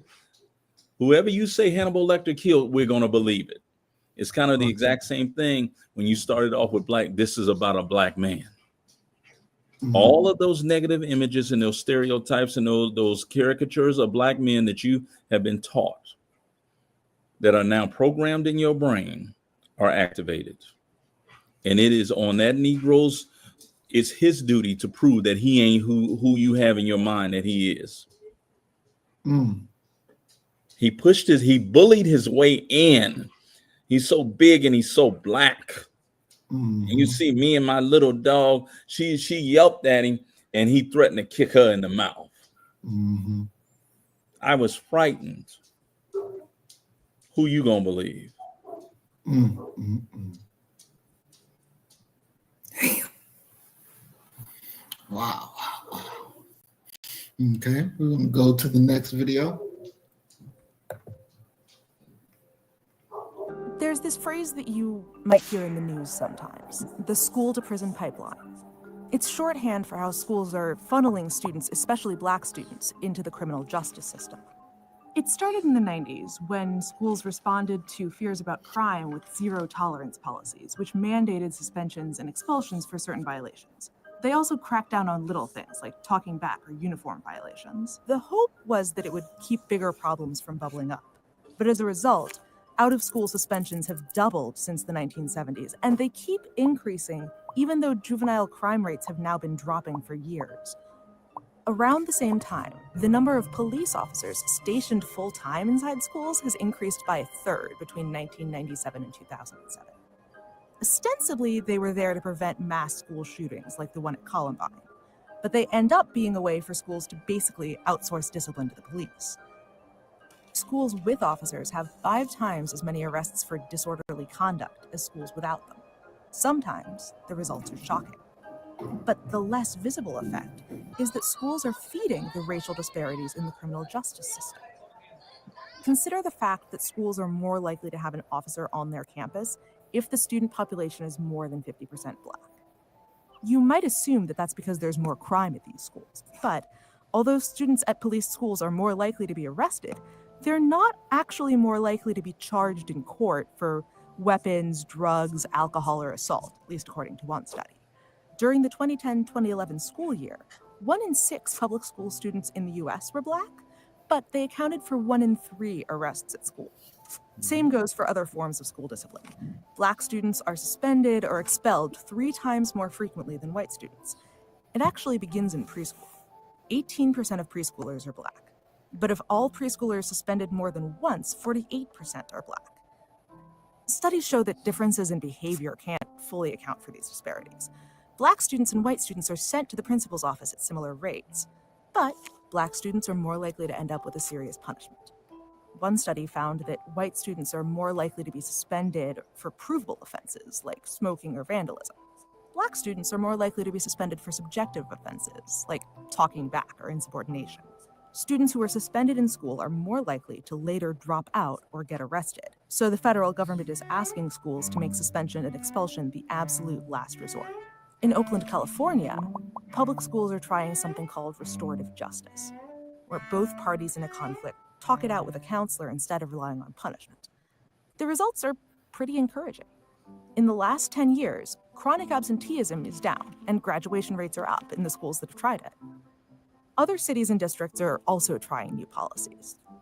They're hoping that if their students end up in the criminal justice system, at least it won't be because the schools push them there.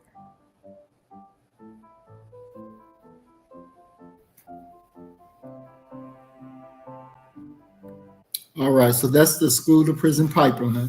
And I know we're short on time, but if you can give me, you got another 30 minutes, Doc? Yeah.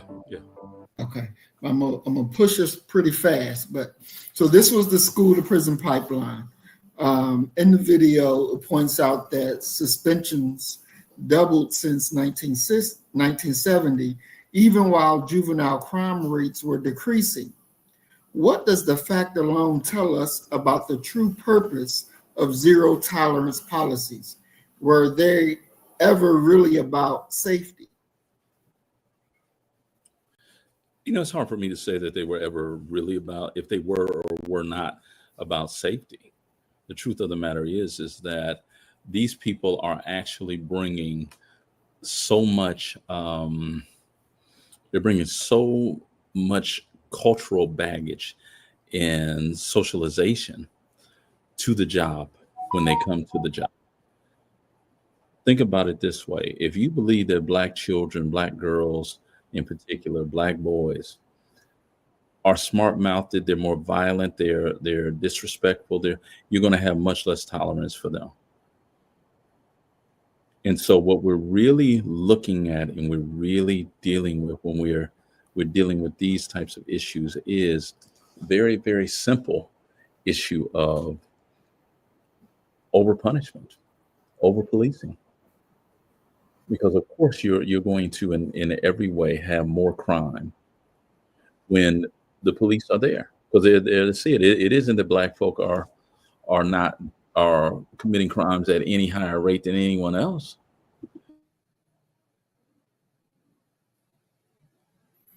We can't hear you, Doc. Okay. So it's over policing. They're there to arrest our children, and once they get involved in that system, they're entrapped and ensnared in that system forever. So is there a way to destroy this prison to school pipeline?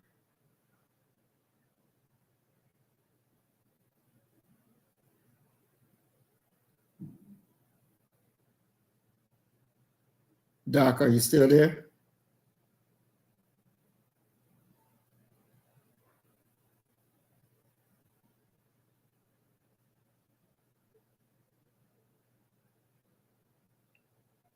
Doctor, still there? Yes, sir. I'm still here. I had to get up real quickly for a second. Okay. Is there a way to destroy the school to prison pipeline? Yes. Yeah, there's always a way to destroy something. Now is the path something that we could look at and could say, well, that's realistic, that's probable, that'll likely happen? No. Because you're in many ways, in the same way that we saw these two white women enter into these quote unquote conflicts with Black men, they already got their mind made up prior to any interaction whatsoever. I guarantee you that these school resource officers, when they go into that school, if they don't know right off, they definitely learn very early in the process who to look out for, who are going to be the problem children. Why are they the problem children? And what do we need to get them up out of here to make our lives and our jobs much easier? Mm-hmm. How do you extricate that from them? And that doesn't even begin to address the idea of what is and what is not happening within the home. Those are additional issues and questions and problems that have to be, you're dealing with some situations where, although we hate to talk about it this way, but some situations where children are growing up without any parental guidance or direction for a host of reasons. You got some children who have been abandoned, some who are within foster care system, and those might be some of the lucky ones because at least they're there with a parent. You got drug addiction, you got alcoholism, all of this stuff is happening simultaneously. So I think that the idea and the belief that we're going to be able to, in one way or another, alter one or two little things in this whole process, because you're dealing with a system. I think that's myopic. That's naive to sit here and think that the solution and the answer to Black children and brown children and poor white children being snatched up and taken from a school and put into a criminal justice system that's going to ultimately lead them to the penitentiary in time. We got a lot of deconstructing to do. We got a lot of things as a society that we need to in every way reevaluate, from the producing of children, the raising of children. What should be the psychological profile of a teacher, of an administrator, of a school resource officer? Do any of them understand what trauma looks like? Do any of them understand what psychological strain looks like on a 9-year-old? Or do you just look at him as totally defiant and needing to be broken? So we'll send him over here basically to Parchman Farms so he can have his spirit broken. And you wonder why he behaves as if he's 11 years old at the age of 41, because he stopped growing and maturing during that traumatic period of his life.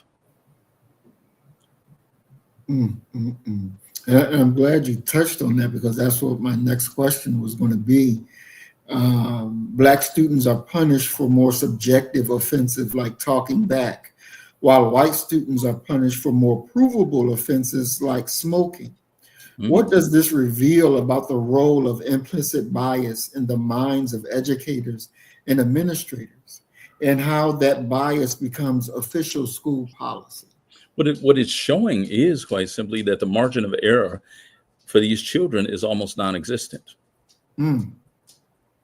That smart-mouthedness is relegated to the same level of bringing a gun to school. And you can't tell me that hair trigger, the pulling of that hair trigger gun to go ahead and get them involved in a system is not directly tied to how Black folk are portrayed in social media, in movies, in television. And you can't tell me that our girls looking at the Real Housewives or what have you, loving basketball, whatever the hot thing is now, that they don't go into these schoolhouses and replicate that type of behavior and that type of talk. And I've recently had a situation where I was responding to an attack upon Black men. And just like, and I know you've heard me say this, I said it tonight, that I like to have questions I don't like multi-part questions because I'll lose them. And it's one of the reasons why I write down questions that people are asking me. Well, I'm a part of a panel discussion. We're discussing the color purple, and of course, all the things that are going to flow from that, as far as Mr. Being so brutal towards Celie and what have you. Well, in the process of a young lady asking a question, it was a multi-part question. While she's asking the question, she paused. I thought she was done. She wasn't done. And I said to her, she said, hold on, because I started to respond. She said, I'm not done yet. I said, oh, okay. It was no offense or anything, no tension. Just let me know when you're done. Someone in that audience, 18, 19 years old, female, says, she'll be done when she done. If you just shut the fuck up and let her finish. Wow. Wow. Now, how do you respond to that? Mm. And I responded. And do you believe I was written up for responding? For responding. Yeah. Wow. You didn't act like an adult in that situation. Yeah. So you're dealing with people who, and I say this often, you're dealing with people who have been raised in homes where they didn't learn how to be. And the difference between me and that officer is that officer is going to lay hands on you, and he's going to introduce you into the world, the criminal justice world. And it's going to be a system and a world that you're never going to be able to extricate yourself from, regardless of what you do. This don't stop. It's not going to stop. It'll never stop for you. This is your new reality. And so when you're talking about more Black children being arrested, I guarantee you that just solely due to the presence of law enforcement officers in working class and poor Black communities, Black and brown communities, you're going to have more arrests for running stop signs. You're going to have more arrests for speeding. You're going to have more opportunities for interaction, which opens them up to negative interaction between law enforcement and people of color. And the schools are no different. I mean, you really think about the fact that our children are going to schools that are patrolled by men with guns. And how many mass shootings have actually occurred on an urban campus? Exactly.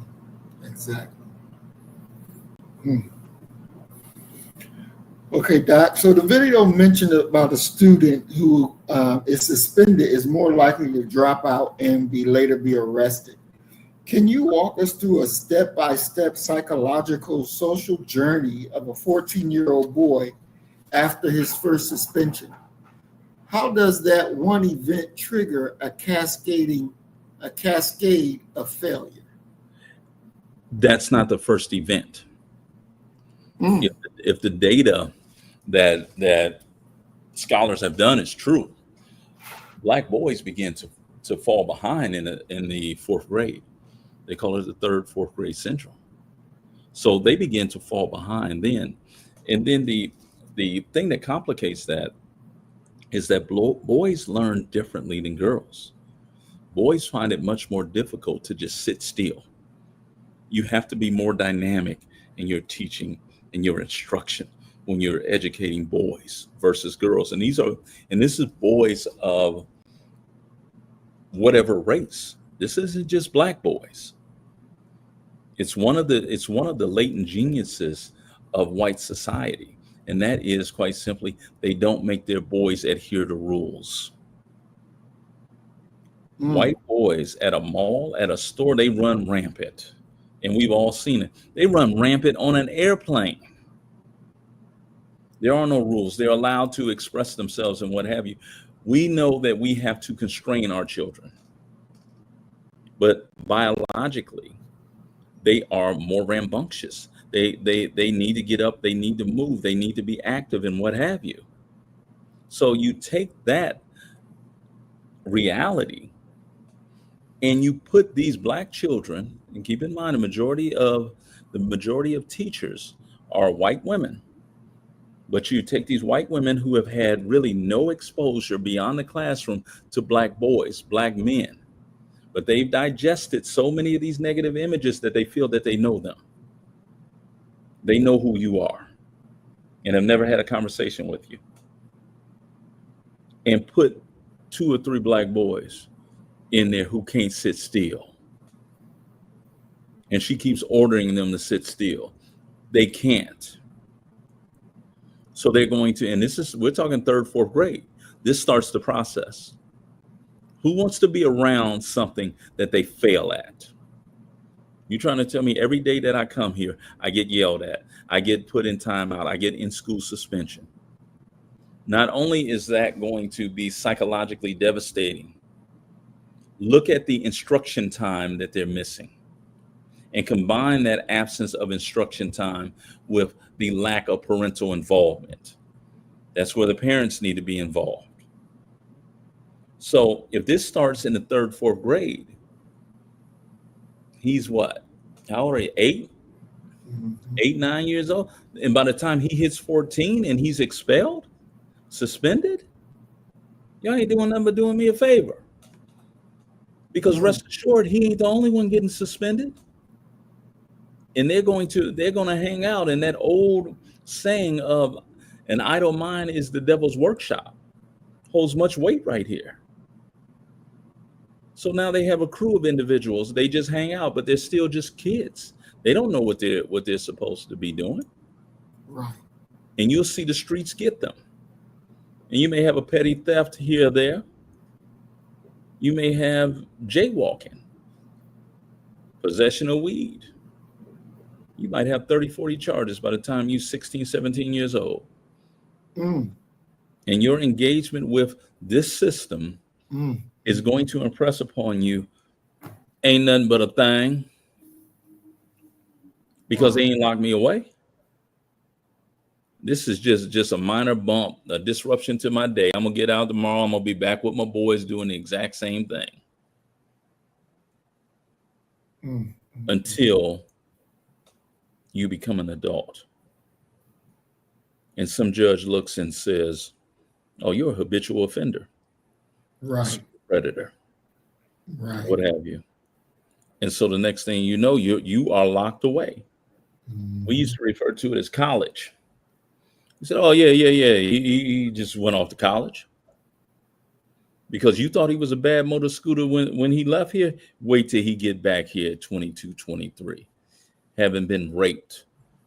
Having learned from career criminals. How you run a good con. How you get away with doing X, Y, and Z. And then drop him back in the same community with no education, no prospects of a job. Because now he has a criminal record. Right. You'll find yourself ensnared in the criminal justice system. I got a family member who his first interaction with the criminal justice system was the age of 14. He's 58 now. And right now he's in a drug rehab. 44 years later. And we can call it a failure of the school system, failure of parental structure. We can call it a whole lot of things. But whatever you want to call it, that brother has spent the 80% of his life involved in the criminal justice system. And he had this moment of clarity where he got caught stealing. He's a drug addict. So he steals and sells his stuff for money. He got caught and they sent him to a prison. And it dawned on him as he was going through the intake process of that prison. He said, I was exactly here when I was 18 years old. And I'm tired. Yeah, I'm tired. Wow. You really reflect upon that. 40 years, almost to the day, you've been on this hamster wheel just running, exhausting yourself. It reminds me of Richard Wright's Black Boy. It's this great line where he says, just keep that nigga boy running. And so often that's exactly what we see with Black men. Those who are involved in the criminal justice system and those who are running, trying to keep their head above water at a 9 to 5 or in a salary job. We all are in many ways nigga boys running. Wow. Now, Doctor, the narrator of the video talked about restorative justice as a solution that they're using out in Oklahoma. Oakland. Oakland. Yeah. So, is that something, restorative justice? Is it scalable and is it realistic? What does restorative justice even mean? Well, instead of you go saying like somebody commit a crime or something, instead of you going to jail, then you would sit down with the victim and you would tell the victim you sorry, apologize, and why you stole. Then they will give you feedback on that. Make sure that the person is brought whole again. Whatever you took, you returned it.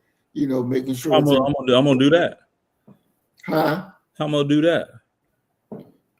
This is what restorative justice is. But I mean, if I had to steal it, I'm doing a property crime. That means that I'm devoid of property. True, but you got to make that person whole. You got to give back what you took and make sure it's in good repair.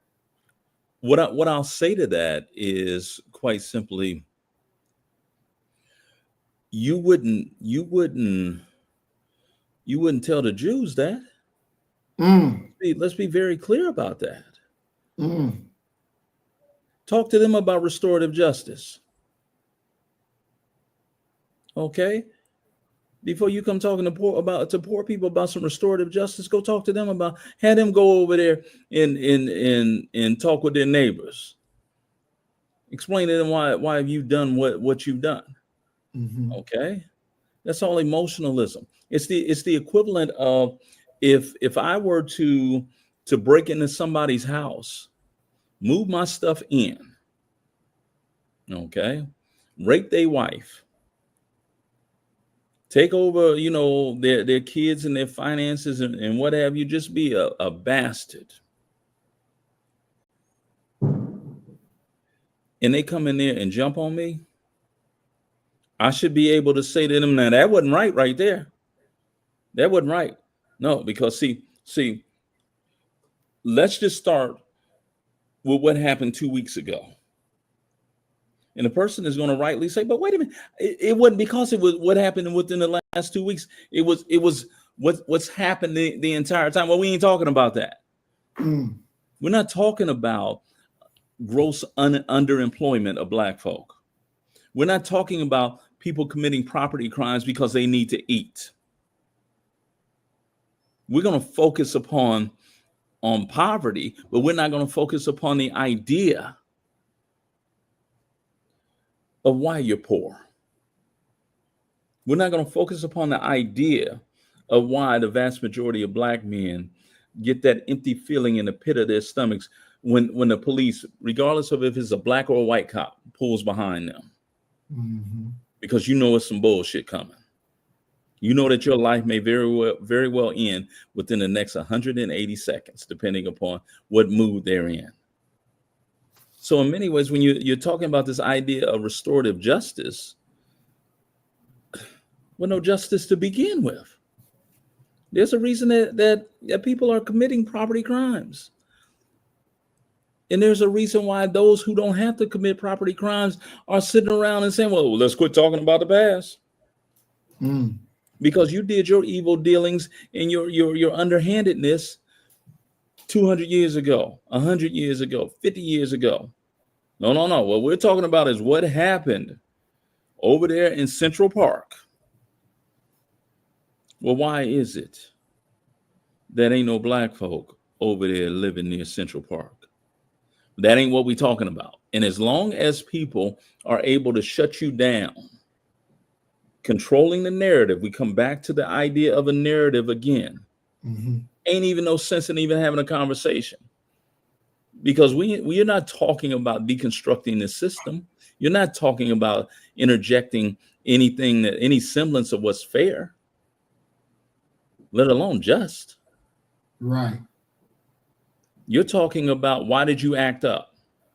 And you won't allow people to really give you the full understanding of why they acted up. Why did Bernard Hopkins have to resort to strong arm robbery? Something went into that. What's the context behind poverty in Philly? was the context behind poverty in the 5th Ward of Houston, Texas. Mm-hmm. You want to act as if everybody had the same chances, the same opportunities, especially these children who are getting put into prison. And it's all coming on the whims and decisions of men. I'm from a prison community. Prisons are lucrative. I have so many family members who made a career out of working in the prison. Mm. It's just what it is. Mm-hmm. And let's be very clear. The majority of people who are incarcerated are not in there for a violent crime. They're in there for property crimes because they were poor or weed, kind of a social issue. Wow. So, Doc, let me ask you, what does it say about our society that they begin the criminalization of Black boys at the ages of 3 and 4? That they're consistent. Mm. That's what it says. That's what it tells you. 3, 4, 5 years old, you are old enough to get out there and work in that field. Mm. We can never get past that history that Black men were brought here in this nation. We always talk about the 1619 Project. Why were those Black men bought by Jamestown? To work. How young could a child be leased out with the convict lease system? 5 years old. Mm. This isn't a anomaly. This is what we've always done as a nation. The only problem that they have right now is that the standard of living in America is so high that being poor and living, with relatives from couch to couch and place to place, right, is not so harsh that it forces you to go out and get a job. You can't tell me that these white folk who know nothing about Black folk have not sat around and said, well, we can put the Mexicans out. We'll put Black folk out there in them fields. We ain't going. We don't have the Constitution no more to be able to do that kind of work.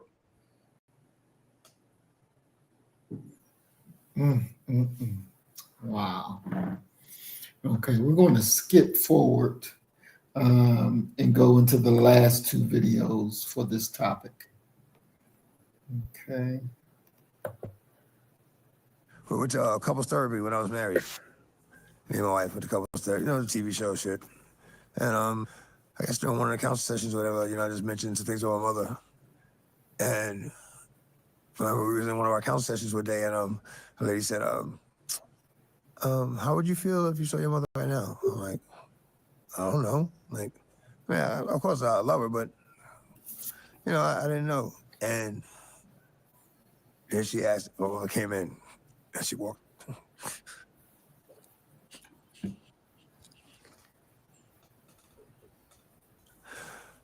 Yeah, she walked in the door, and I think it's at that point right there that I just let everything go. I mean, I just hugged her. She crying, I'm crying. It was like I don't know, a different. It wasn't a hurt cry. It was like, yes, this is what I need. And yeah.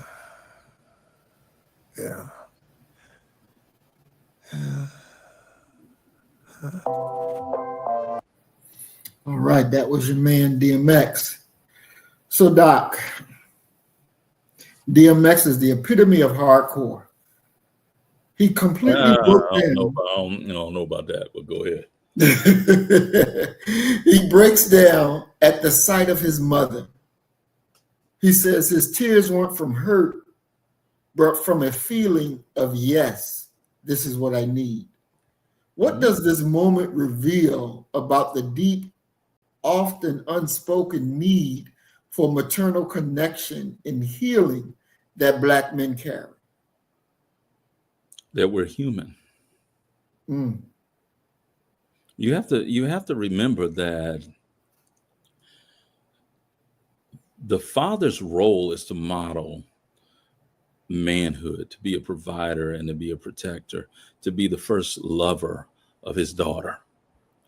The mother is for the son is going to be that comforting factor.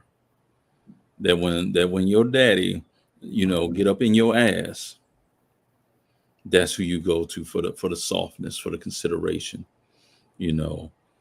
So when you talk about, this is just what I needed, that maternal, the yin and the yang, that maternal part is crucial for Black men. Absent that, we develop a very hardened shell of manhood that is in many ways being created and being utilized at its best to ward off any challenge. Your confidence, your boldness comes from your mother. She teaches you that. She's your first teacher. She tells you what is possible for you, what is impossible for you. So at this therapy session, the space is intentionally created for vulnerability. How do many Black men are walking around with this level of unresolved pain, but have no safe space to let it go? One of the most beautiful things about it's the blessing and the curse of humanity is you can pretty much get used to anything. You can pretty much adapt to anything. If someone beat you up on your way home from school every day for 7 weeks straight, on that 8th week when you was walking home and they didn't show up, you'd probably stand there and wait for them.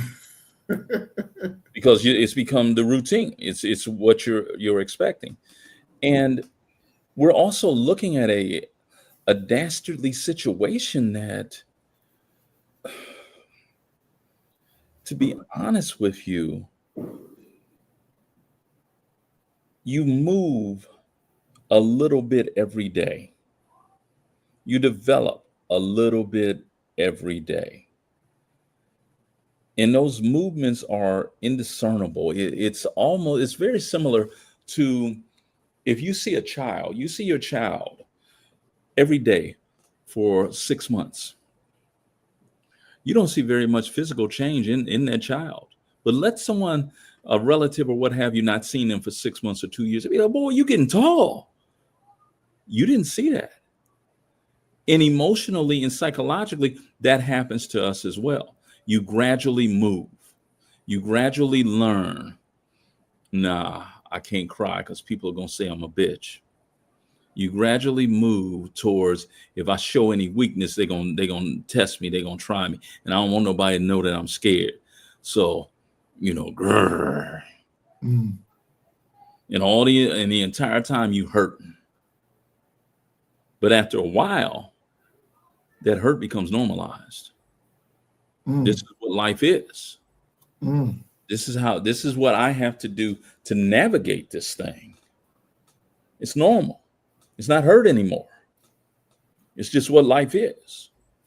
I'm going to have to go out here and I'm going to have to rob some folk. I'm going to get them. And I understand that there's going to come a moment or two, and this from DMX's experience, his life. There's going to be 1 or 2 times when they get me. But I got to get them too. I got to get mine. That's normal now. Maybe only eating once a day, being food insecure becomes normal.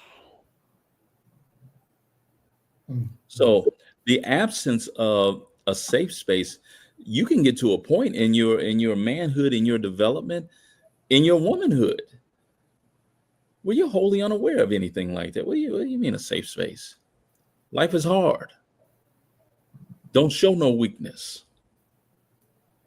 And the only person it's not accidental that the individual that he let his guard down for, which this is exactly what I needed, was his mother, was that maternal influence. He wouldn't have done that for his father. Because the message for Black men, the message for men in America in general, is don't show no weakness, don't show no emotion, don't show no kindness.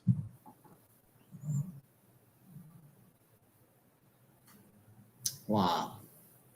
So, Doc, with DMX and his projected image of aggression and invincibility, The dog. exactly. How does seeing him in this moment of pure vulnerability challenge our entire community's definition of strength? Does it teach us that true strength isn't the absence of pain, but the courage to finally face it? I think that what it actually is going to show our community, if we're being transparent, Mm-hmm. would be I'm as human as he is. Mm. That there's something inside of me that I don't show other folk. And it's one of the reasons why this moment, to have this captured, to have such a quote unquote polarizing figure as DMX saying, yo, me too. One of my very good friends, he's a chaplain in the prison system. There was a guy who was in his system, and he said, I'm the chaplain. He said, I had to, I have to counsel them when they feel they need to be. He said this guy would come to him several times a week to just talk. Said, you want to talk about OG, triple OG, Terry Crews built, type of brother? That was him. Mm. And he said that they're in the shower. The inmates were in the shower, and everyone knew not to go anywhere near him because he's liable to kick your ass right there in the shower. Didn't want nobody near him. That came up in his file as something wrong with him psychologically. Mm. And my homeboy talked to him about it, and he said, it isn't that I don't want them around me out of fear. He said, it's only in the shower with the water coming down that I'm able to cry. Wow. He said, when I'm in the shower, I cry.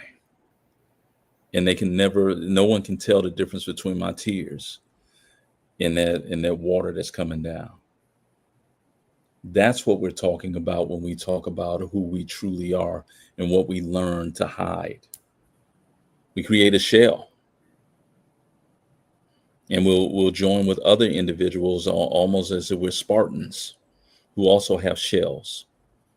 And we'll try and navigate the world together by numbing ourselves with alcohol, with drugs, with crime, with promiscuity. Because in our world, that's what a man does. Yet at the exact same time, something's missing. Mm-hmm. Something's missing. You don't know what it is all the time, but something's missing. For X, it was the presence of his parents, of his mother in particular. Mm. And it's that level, it's that type of breakthrough that we need to begin the psychological healing process. But there's so much more beyond that needs to occur.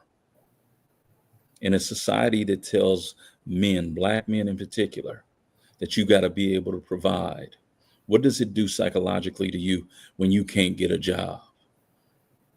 Which one is more painful? To be at home and see your child walk past you and hear their stomach growl,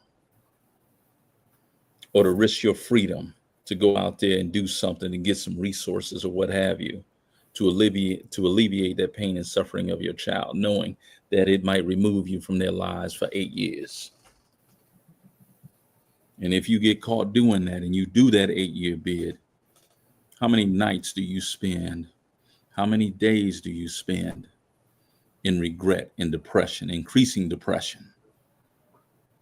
Not to mention having to fight with these other folk who are going through the exact same thing that you are, but won't nobody let nobody else know that they hurt, because you don't want to appear weak. Black manhood. Yeah, it's Black manhood right there. The relationship between Black mothers and sons is foundational to the Black family. We often talk about external forces that harm Black men, but how do these internal unresolved family dynamics make them even more vulnerable to the pressures of the outside world, Doc? I mean, we're raising a generation, and we've actually raised several generations. We could have a discussion about the 1970s and the exit of through one path or another path, the exit of Black men from the homes. Far too often, we talk about what the absence of Black men from the homes, and of course I'm talking about the spike in single female headed households. Right. We also talk about the impact that it has upon girls, because now she doesn't know what type of man to look for and this and that. You know, her father wasn't her first love. But the impact upon Black boys is devastating. And you need to look no further than the type of black males that we produced for 30, 40 years now. I can tell you from my personal experience that I'm not really close with my father to this day.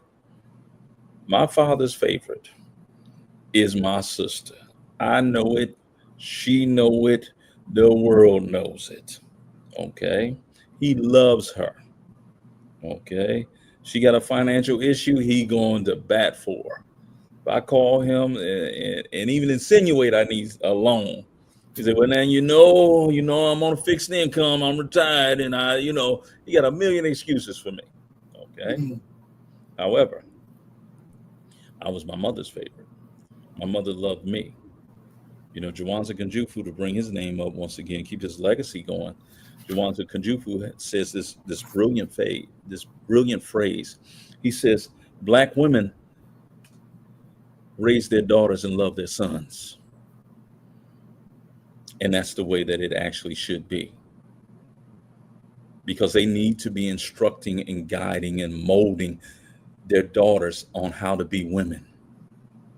And they need to remain to be that soft spot for their sons. The problem is when the father is not there. My father, I was raised in a two-parent household. My father was there. There's times I hated my father. My father was one of the hardest men that you ever want to come across. Okay. Didn't talk much. Damn near sullen. Okay. Every day he got up and went out to Detroit Empire Steel and earned a living for our family. That's my motto. I don't know how to do nothing other than that. Than to go to work and then to come back home and go to sleep and then get up and do it again. Okay. He set the parameters. My mother told me what I could do and what I could not do as far as achievements. My father set the guardrails on how life should be lived as a man. And that's what we're missing. You know, this idea of boys being able to have the equal rights of that girls have, no, that ain't the way the Black America I was raised in. You're not equal.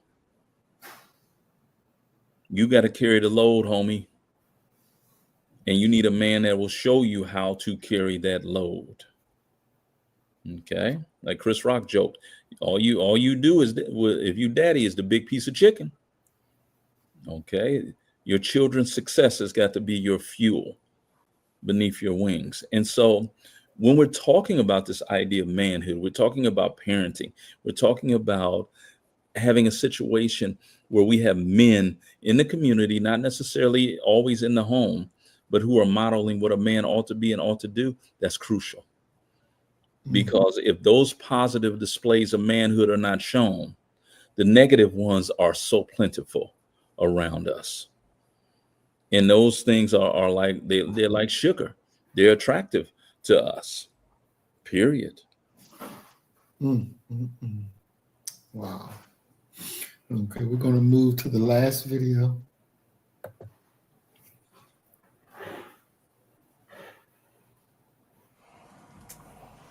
Ask for what you want. Ask for what you want now. A relationship. A healthy relationship with you. Can we have that? Yeah, I mean, that's what I'm. Clean, completely clean. What do you mean? You. That's what you're asking me for? Because that's the only way it's gonna happen. How are we gonna have a nice, healthy relationship if you're toxic? Toxic. Wow.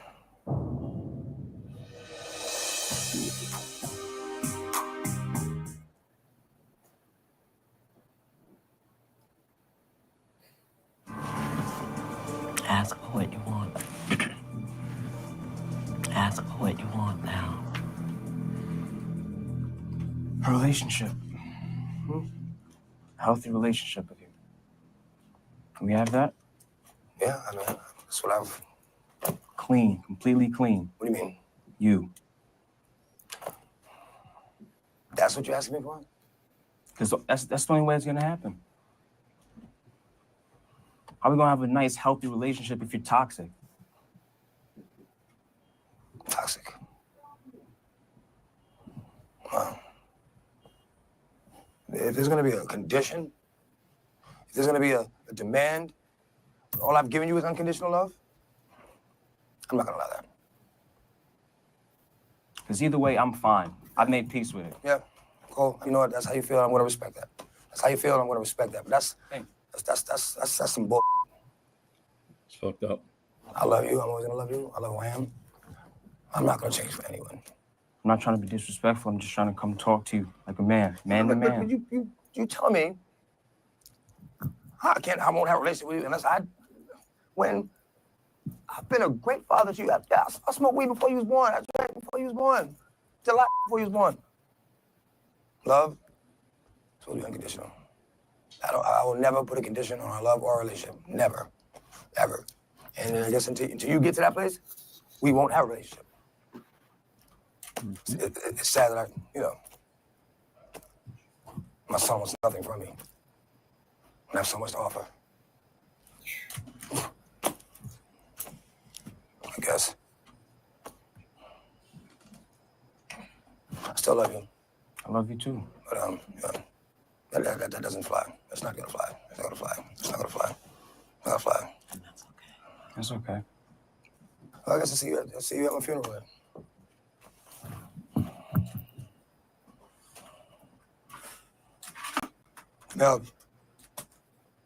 Mel. Jeff, you know? If you're gonna put a condition on our relationship, well then I guess that's when you'll see me. Come out. No. You don't have What do you mean no? What is it? You don't get to speak to me ever again. Ever. You. I'll take that I too. just did. You can leave. I am gonna leave. You can leave. How about that? You can leave. You can leave.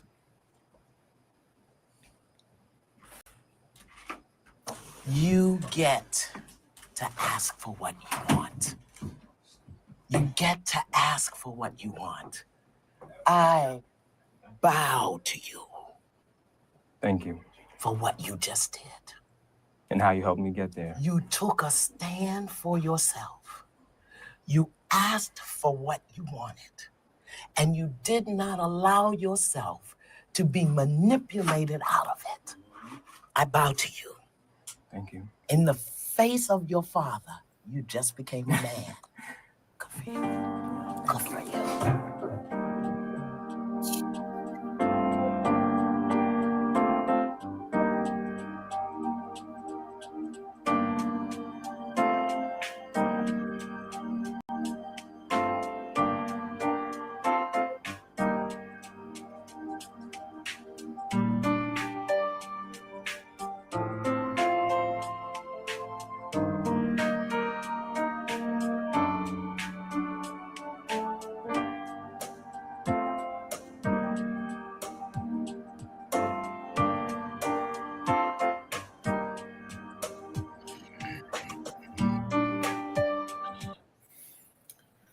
Now, of course, Doc, I was not happy with Iyanla Vanzant.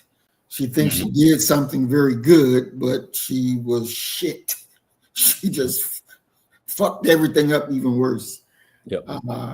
Before I go into my questions, I know you got to your thoughts on what you just seen. I saw a child trying to express themselves and muddle their way through the most important relationship he will ever have. Exactly. His relationship with his father. Mm-hmm. He doesn't understand. He couldn't understand. He hasn't lived enough life to understand what his father was saying to him. Mm-hmm. And it's one of the messages that I've always had for my son. I had this thing I taught my son. I got divorced when my son was 5, 6 years old. Okay. And he would have nightmares. I had this one recurring nightmare that I was running, and I ain't never been no runner. Okay. But that I was running and he was running behind me, and I got to a cliff and I fell off. Mm. And he would say, "Dad, I couldn't see you no more. I couldn't see you no more. I couldn't see where you went." Okay. I developed this kind of mantra that I would say to him, and it was, "What is rule number 1?"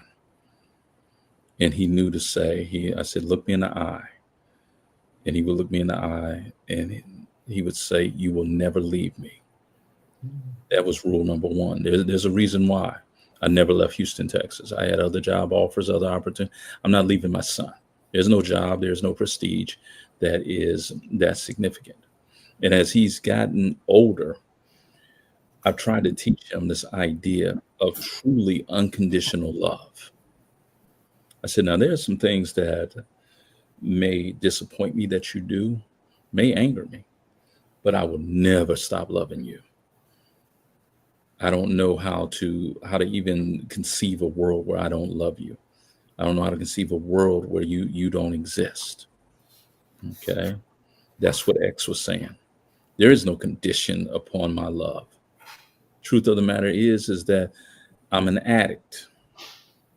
And we've all had our addictions with one thing or another. I've had mine.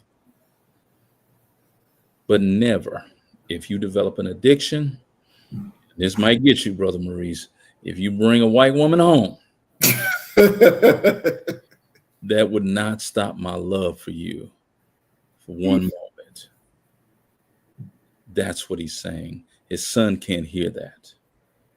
This idea of, I can only love you and have a relationship with you if you're clean and you're sober. I wasn't clean and sober before you got here. Mm-hmm. And that didn't stop me from loving you, regardless of the hell that I've been through with your mother, the misunderstandings, the arguments, the what have you. I never stopped loving you. And that, in a nutshell, is quite possibly the strongest expression of manhood that anyone could ever hope to experience. That I will love you through eternity. I will love my son through hell. Mm-hmm. Period. Now, let's consider DMX's pain. Mm-hmm. He says, "It is sad that you want nothing from me. Yes. And I have so much to offer." Got so much to offer. He clearly loves his son. Yes. And when I heard that, I was like, damn. Yeah, I mean, you've allowed circumstances flowing from an addiction. He's an addict, and you've allowed those circumstances to, in many ways, serve as a lunar eclipse, blocking all of the things that I can offer to you. And we're not even talking about material things. Exactly. Which are phenomenal. Exactly. It's all these other things. Mm-hmm. It's what to look out for. X's story is a very interesting one. He got addicted to cocaine as he wasn't even a teenager yet. Mm-hmm. Had a family member who passed him a joint that was laced with something. Mm-hmm. And that started it. Yeah. So in many ways, you're talking about reducing and denigrating someone and throwing them away. And to hear your child that you've held, that you've wiped their ass, you burped them, you've done everything that you could possibly do to maintain that relationship. And make no mistake about it, that's what black men, good black men, do. We walk through hell, a hell that is created by black women often,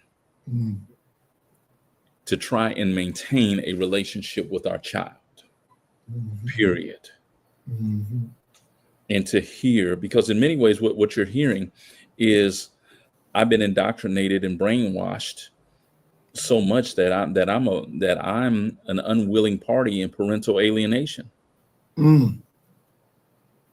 That's what you're seeing there. And you got Ayana's crazy ass talking as if he actually did something. No, he fumbled that. Exactly.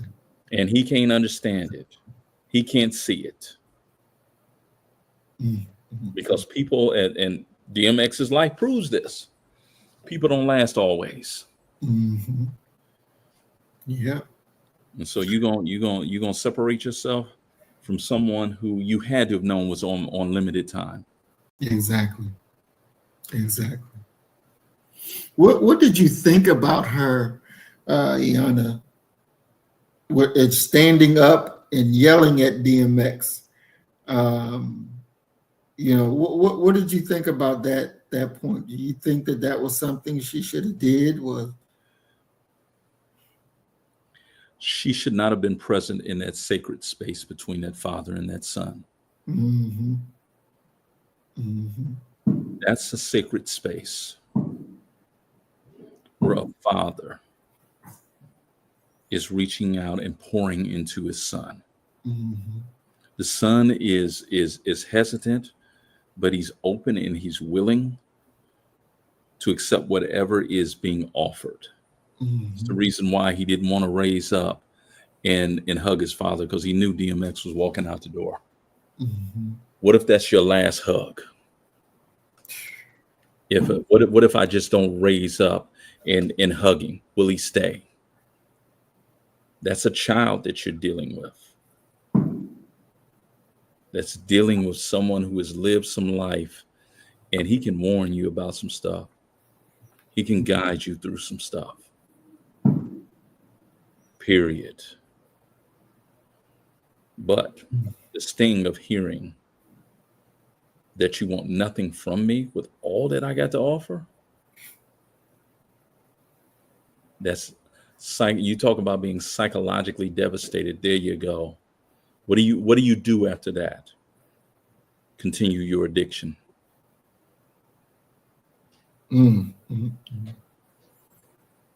Wow. Do you think that Iana would ever come to her senses to say that she messed that up? No. Because she views the world through a certain lens, and that lens has nothing to do with the sacred space that black men have with each other. In her position as a counselor and what have you, people to this day, they will not understand that there are some moments where women need to be with each other. If there are moments where women need to be with each other, and women will readily agree with that, doesn't it make sense that there are some sacred spaces where men need to be with each other, to counsel each other, okay, to try and heal each other to the best of our ability?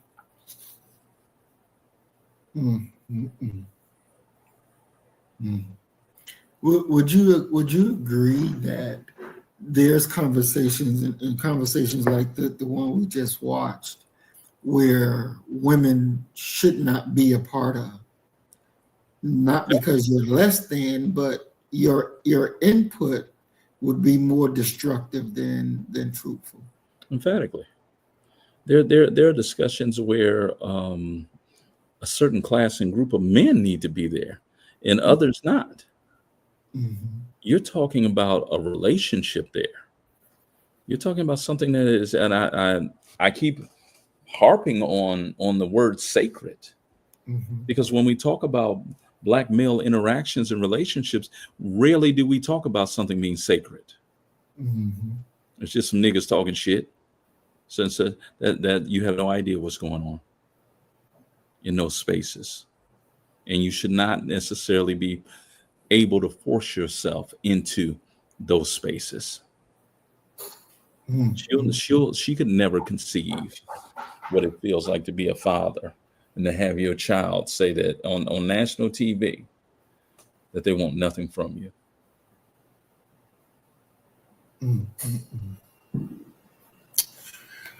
All righty. All right, Doc, for the last question that I have for you tonight. For over the past 60 years or more, the dominant strategy has been the pursuit of integration, seeking a seat at the table. Considering the evidence we discussed that points to a system that is irredeemable, was this a strategic error? Should the focus now be on building a new table entirely? And what would that practically look like for Black men? A conscious, strategic separation of economic, political, and social systems. See, I kind of disagree with the premise of the question. I don't believe that the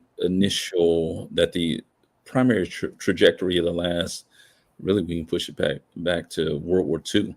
We can talk about the last 80 years, if not even further than that.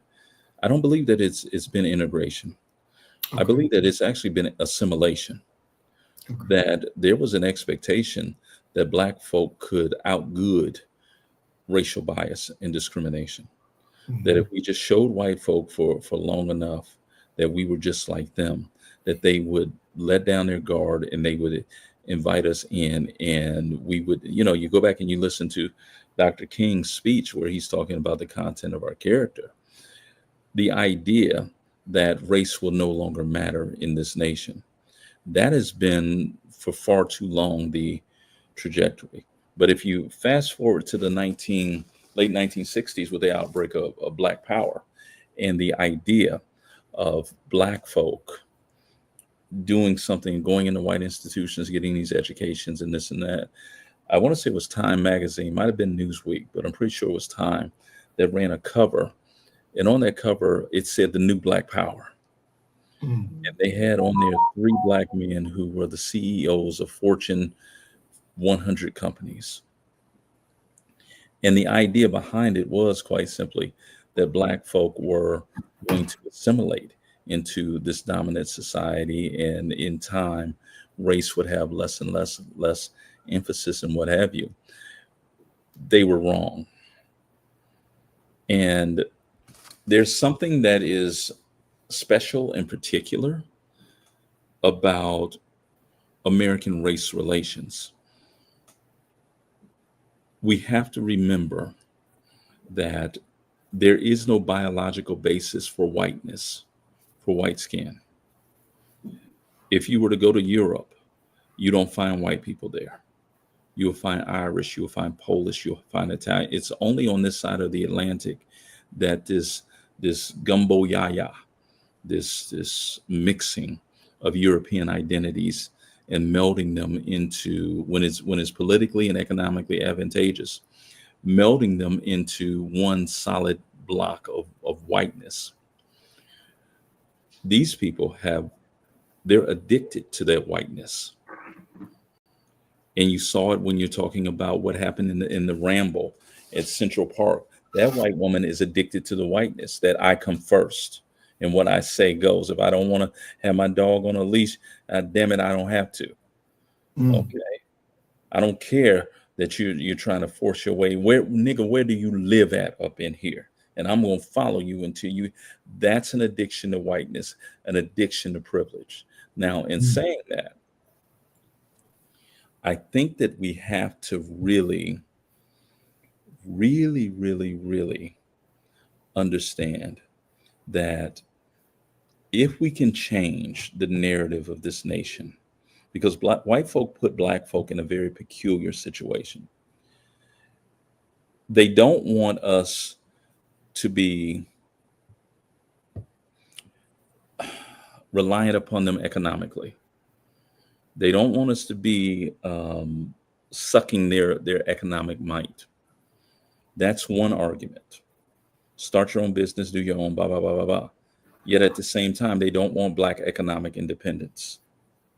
So if you break off and do your own thing, they're gonna have a problem with that. Or you go down there to their daddy's paint shop and try and get a job, they're gonna have a problem with employing you. So you're gonna be damned if you do and you're damned if you don't when you're Black in America. Yet at the exact same time, white folk, and it would take white folk to reorient their minds and look at this nation as if it is a sports car, a muscle car. I'm a big car person. My car is a V8, 8-cylinder. America, when it handicaps Black folk from developing themselves, meaning their own businesses, their own educational institution, their own financial institutions, and what have you, it's the equivalent of having an 8-cylinder, but it's only running on 5 cylinders. White folk have to, and this is how their mind works, they have to be convinced that Black folk doing better will help them do better. It's kind of what Booker T. Washington talks about in his speech, The Atlanta Compromise in 1895. We need to learn how to go to school so we can work better for you. White folk have to be convinced that they're going to win because Black folk are doing better, meaning we're going to have more money to spend. There's going to be less crime. There's going to be all of these direct benefits to white society if Black folk are able to create their own and develop their own. So what I will say about that is, yes, the idea of assimilation was foolish because you're never going to be white. Integration was too far of a reach. Black folks should have focused their attention upon building themselves up. The same way you see a Chinatown, you see a section of the city that's Little Italy, despite Italians still being white in this nation, a German village. We need to have those same centers dealing with Black folk. Otherwise, Black folk are going to continue to appear and to operate as if they are beggars and paupers in a society where they spend all of their discretionary income outside of their community. So yeah, it was a big problem. It was a misstep. It's one that should have never happened, and we've had several of those. Our political scientists, our economists, our historians, our sociologists didn't do their job. Definitely. All right, Doc, we're going to move to closing comments. In your closing comments, I need you to address this. So the situation, you're speaking to a Black father in Houston today. He knows the schools are underfunded. He knows the police are a threat. And he knows the job market is biased. Knowing all of that, what is the single most vital, tangible thing he can do tonight to protect his son against these systems?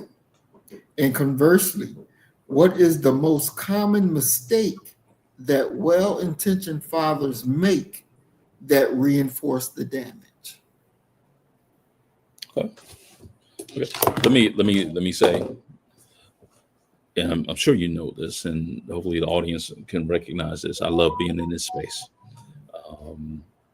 Had a great time being here. I have a great time being here all the time.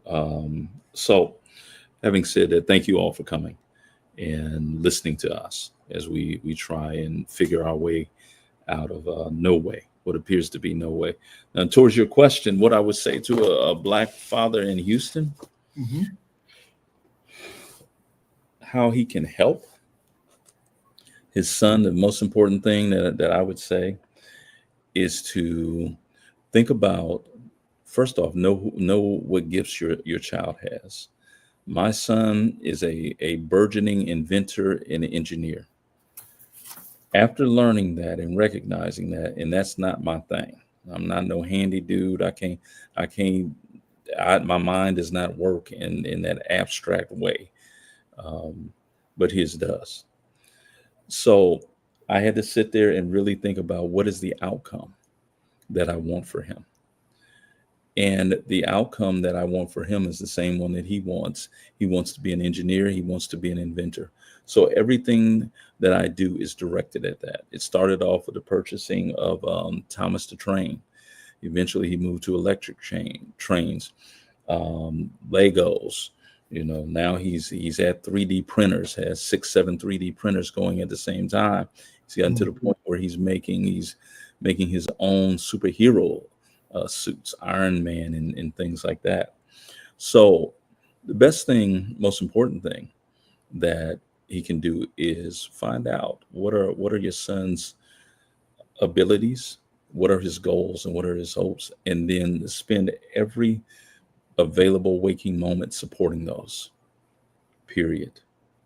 Now, the other part is what would be the biggest problem or biggest mistake that he Right, could the mistake that they can make that reinforces the damage. not having a plan. Not having a plan. You have to have a plan. I don't care if you plan on driving from Houston to San Antonio, you better have a plan on how you're gonna get there. Because that's what you're driving towards. You're driving towards the fulfillment of a plan, of an idea, versus the idea of just getting in there and winging it. And it's the idea of winging it that often gets us. We need to sit down with our children. We need to develop where are you going to be at in 5 years? Where are you going to be at in 10 years? What is the plan? Where do you envision yourself being? What do you envision yourself doing? And it's okay if that goal changes over time. But those core values of hard work, diligence, commitment, those are going to be applicable. This is going to be applicable to any area that you go into. I don't care if you plan on being a pimp or a professor. It's the same skill set that you're going to have to use in regards to achieving those goals. Now, having said that, don't clip their wings. Don't tell them, "Oh, you black and you can't do X, Y, and Z." As long as you wake up and you got a well-functioning brain, and God has put breath in your body, you can be whatever it is that you desire to be. It may take you a while to get there. You may make some mistakes, but remember that goal. Strive towards that goal and minimize missteps. Minimize and silence that enemy that's inside of you, that doubt. Because and this would be the final thing I would say to my son. Once again, it's a Tupac saying, you're young and you're black, you ain't got nothing to worry about. Mhm. And that's what it comes down to. You're a descendant of people who should not exist in this nation. Definitely. Thank you, Doc. I want to thank everybody also who joined us and stayed with us these 3 hours.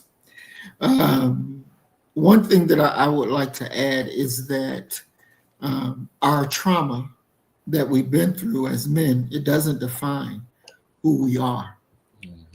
And that's something that we have to make sure we understand and we acknowledge and we keep it moving. We are to acknowledge the wound, but refusing to be the wound. It's like a difference between a chapter in our lives versus the entire book. We have to declare agency for our future, who we are, what we are, and where we're going. As Doc said, you got to have a plan. You have to have a plan. And we have to be able to follow through on the plans that we make. Brothers, we're black men in America. The system often tries to define us by our trauma, by our arrest record, by suspension, by statistics, stereotypes, to resist an act of profound self-reclamation. It is a man saying, you see me as a threat, as a statistic, or a product of a broken neighborhood.